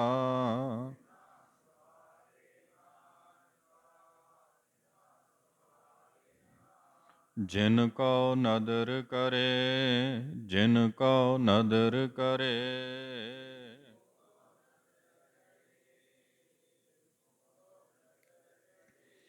ਸੋ ਸਵਾਰੇ ਹੋ ਜਾਂਦੇ ਹਨ ਸਾਧ ਸੰਗਤ ਜੋ ਰੱਬ ਜੀ ਦੀ ਰਹਿਮਤ ਦੇ ਪਾਤਰ ਬਣ ਜਾਂਦੇ ਹਨ। ਯਤਨ ਆਪਾਂ ਕਰਨਾ ਹੈ। ਦੁਨਿਆਵੀ ਲੋਕਾਂ ਦੀ ਨਿਗਾਹ 'ਚ ਪ੍ਰਵਾਨ ਹੋਣ ਦਾ ਬੜਾ ਯਤਨ ਕਰਦੇ ਹਾਂ। ਇੱਕ ਵਾਰੀ ਜ਼ਿੰਦਗੀ 'ਚ ਰੱਬ ਦੀ ਨਜ਼ਰ 'ਚ ਕਬੂਲ ਪੈਣ ਦਾ ਯਤਨ ਵੀ ਆਪਾਂ ਕਰ ਲਈਏ, ਜ਼ਿੰਦਗੀ ਸਫਲ ਹੋ ਜਾਏਗੀ। ਇੰਨੀ ਬੇਨਤੀ ਆਪ ਜੀਆਂ ਨੇ ਪ੍ਰਵਾਨ ਕਰਨੀ। ਭੁੱਲ ਚੁੱਕ ਲਈ ਖਿਮਾ। ਫਿਰ ਤੋਂ ਬੇਨਤੀ, ਕੱਲ੍ਹ ਨੂੰ ਸਮਾਪਤੀ ਦਾ ਦੀਵਾਨ ਆਪ ਸਾਰੀ ਸੰਗਤ ਨੇ ਵੇਲੇ ਸਿਰ ਅੱਪੜਨਾ। ਗੁਰੂ ਮਹਾਰਾਜ ਦੀਆਂ ਬਖਸ਼ਿਸ਼ਾਂ ਲੈਣ ਦਾ ਆਪਾਂ ਯਤਨ ਕਰੀਏ। ਆਓ ਆਨੰਦ ਸਾਹਿਬ ਦਾ ਪਾਠ ਉਪਰੰਤ ਅਰਦਾਸ ਬੇਨਤੀ ਗੁਰੂ ਮਹਾਰਾਜ ਦੇ ਚਰਨਾਂ ਵਿੱਚ ਕਰਨੀ ਕਰੀਏ ਜੀ। ਰਾਮ ਕਲੀ ਮਹਲਾ ਤੀਜਾ। ਆਨੰਦ ਇੱਕ ਓੰਕਾਰ ਸਤਿ ਗੁਰ ਪ੍ਰਸਾਦ। ਆਨੰਦ ਭਇਆ ਮੇਰੀ ਮਾਏ ਸਤਿਗੁਰੂ ਮੈਂ, ਸਤਿਗੁਰ ਤਾ ਪਾਇਆ ਸਹਿਜ ਸੇਤੀ ਮਨ ਵਜੀਆਂ। ਰਾਗ ਰਤਨ ਪਰਵਾਰ ਪਰੀਆਂ ਸ਼ਬਦ ਗਾਵਣ, ਸ਼ਬਦੋ ਤਾਂ ਗਾਵੋ ਹਰੀ ਕੇਰਾ ਮਨ ਜਿਨੀ। ਕਹਿ ਨਾਨਕ ਆਨੰਦ ਹੋਆ, ਏ ਮਨ ਮੇਰਿਆ ਤੂੰ ਸਦਾ ਰਹੋ। ਹਰ ਨਾਲ ਰਹੋ ਤੂੰ ਮਨ ਮੇਰੇ ਦੁਖ ਸਭ, ਅੰਗੀਕਾਰ ਉਹ ਕਰੇ ਤੇਰਾ ਕਾਰਜ ਸਭ। ਸਭਨਾ ਗੱਲਾਂ ਸਮਰੱਥ ਸੁਆਮੀ ਸੋ ਕਿਉ ਮਨੁ, ਕਹਿ ਨਾਨਕ ਮਨ ਮੇਰੇ ਸਦਾ ਰਹੋ। ਸਾਚੇ ਸਾਹਿਬਾ ਕਿਆ ਨਾਹੀ, ਕਰਤਾ ਤੇਰਾ ਸਭ ਕਿਛ ਹੈ, ਜਿਸ ਦੇਹ ਸੋ ਸਦਾ ਸਿਫਤ ਸਲਾਹ ਤੇਰੀ ਨਾਮ ਮਨ। ਨਾਮ ਜਿਨ ਕੈ ਮਨ ਵਸਿਆ ਵਾਜੇ ਸ਼ਬਦ, ਕਹੈ ਨਾਨਕ ਸੱਚੇ ਸਾਹਿਬ ਕਿਆ ਨਾਹੀ। ਸਾਚਾ ਨਾਮ ਮੇਰਾ ਆਧਾਰੋ, ਸਾਚ ਨਾਮ ਆਧਾਰ ਮੇਰਾ। ਕਰ ਸ਼ਾਂਤ ਸੁਖ ਮਨ ਆਏ ਵਸਿਆ, ਜਿਨੀ ਇੱਛਾ ਸਦਾ ਕੁਰਬਾਨ ਕੀਤਾ ਗੁਰੂ ਵਿਟਹੁ ਜਿਸ ਦੀਆਂ। ਕਹੈ ਨਾਨਕ ਸੁਣਹੁ ਸੰਤੋਖ ਸ਼ਬਦ ਧਰੋ, ਸਾਚਾ ਨਾਮ ਵਾਜੇ ਪੰਚ ਸ਼ਬਦ ਤਿਤ ਘਰ ਸਭਾਗੈ। ਘਰ ਸਭਾਗੈ ਸ਼ਬਦ ਵਾਜੇ, ਪੰਚ ਦੂਤ ਤੁਧ ਵਸ ਕੀਤੇ ਕਾਲ ਕੰਟਕ। ਧੁਰ ਕਰਮ ਪਾਇਆ ਤੁਧ ਜਿਨ ਕਉ, ਸੇ ਨਾਮ ਹਰਿ ਕੈ। ਕਹੈ ਨਾਨਕ ਤਹ ਸੁਖ ਹੋਆ ਤਿਤ ਘਰ, ਆਨੰਦ ਸੁਣਹੁ ਵਡ ਭਾਗੀ ਹੋ। ਸਾਗਲ ਪਾਰ ਬ੍ਰਹਮ ਪ੍ਰਭ ਪਾਇਆ, ਦੁਖ ਰੋਗ ਸੰਤਾਪ ਉਤਰੇ। ਸੰਤ ਸਾਜਨ ਭਏ ਸਰਸੇ, ਸੁਣ ਤੇ ਪੁਨੀਤ ਕਹਤੇ ਪਵਿੱਤ।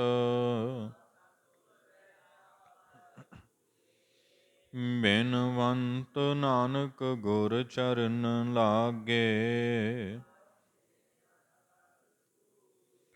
ਸੁਣ ਤੇ ਪੁਨੀਤ ਕਹਤੇ ਪਵਿੱਤ। ਬਿਨਵੰਤ ਨਾਨਕ ਗੁਰ ਚਰਨ ਲਾਗੇ, ਵਾਹਿਗੁਰੂ ਜੀ ਕਾ ਖਾਲਸਾ ਵਾਹਿਗੁਰੂ ਜੀ ਕੀ ਫਤਿਹ। ਤੂੰ ਠਾਕੁਰ ਤੁਮ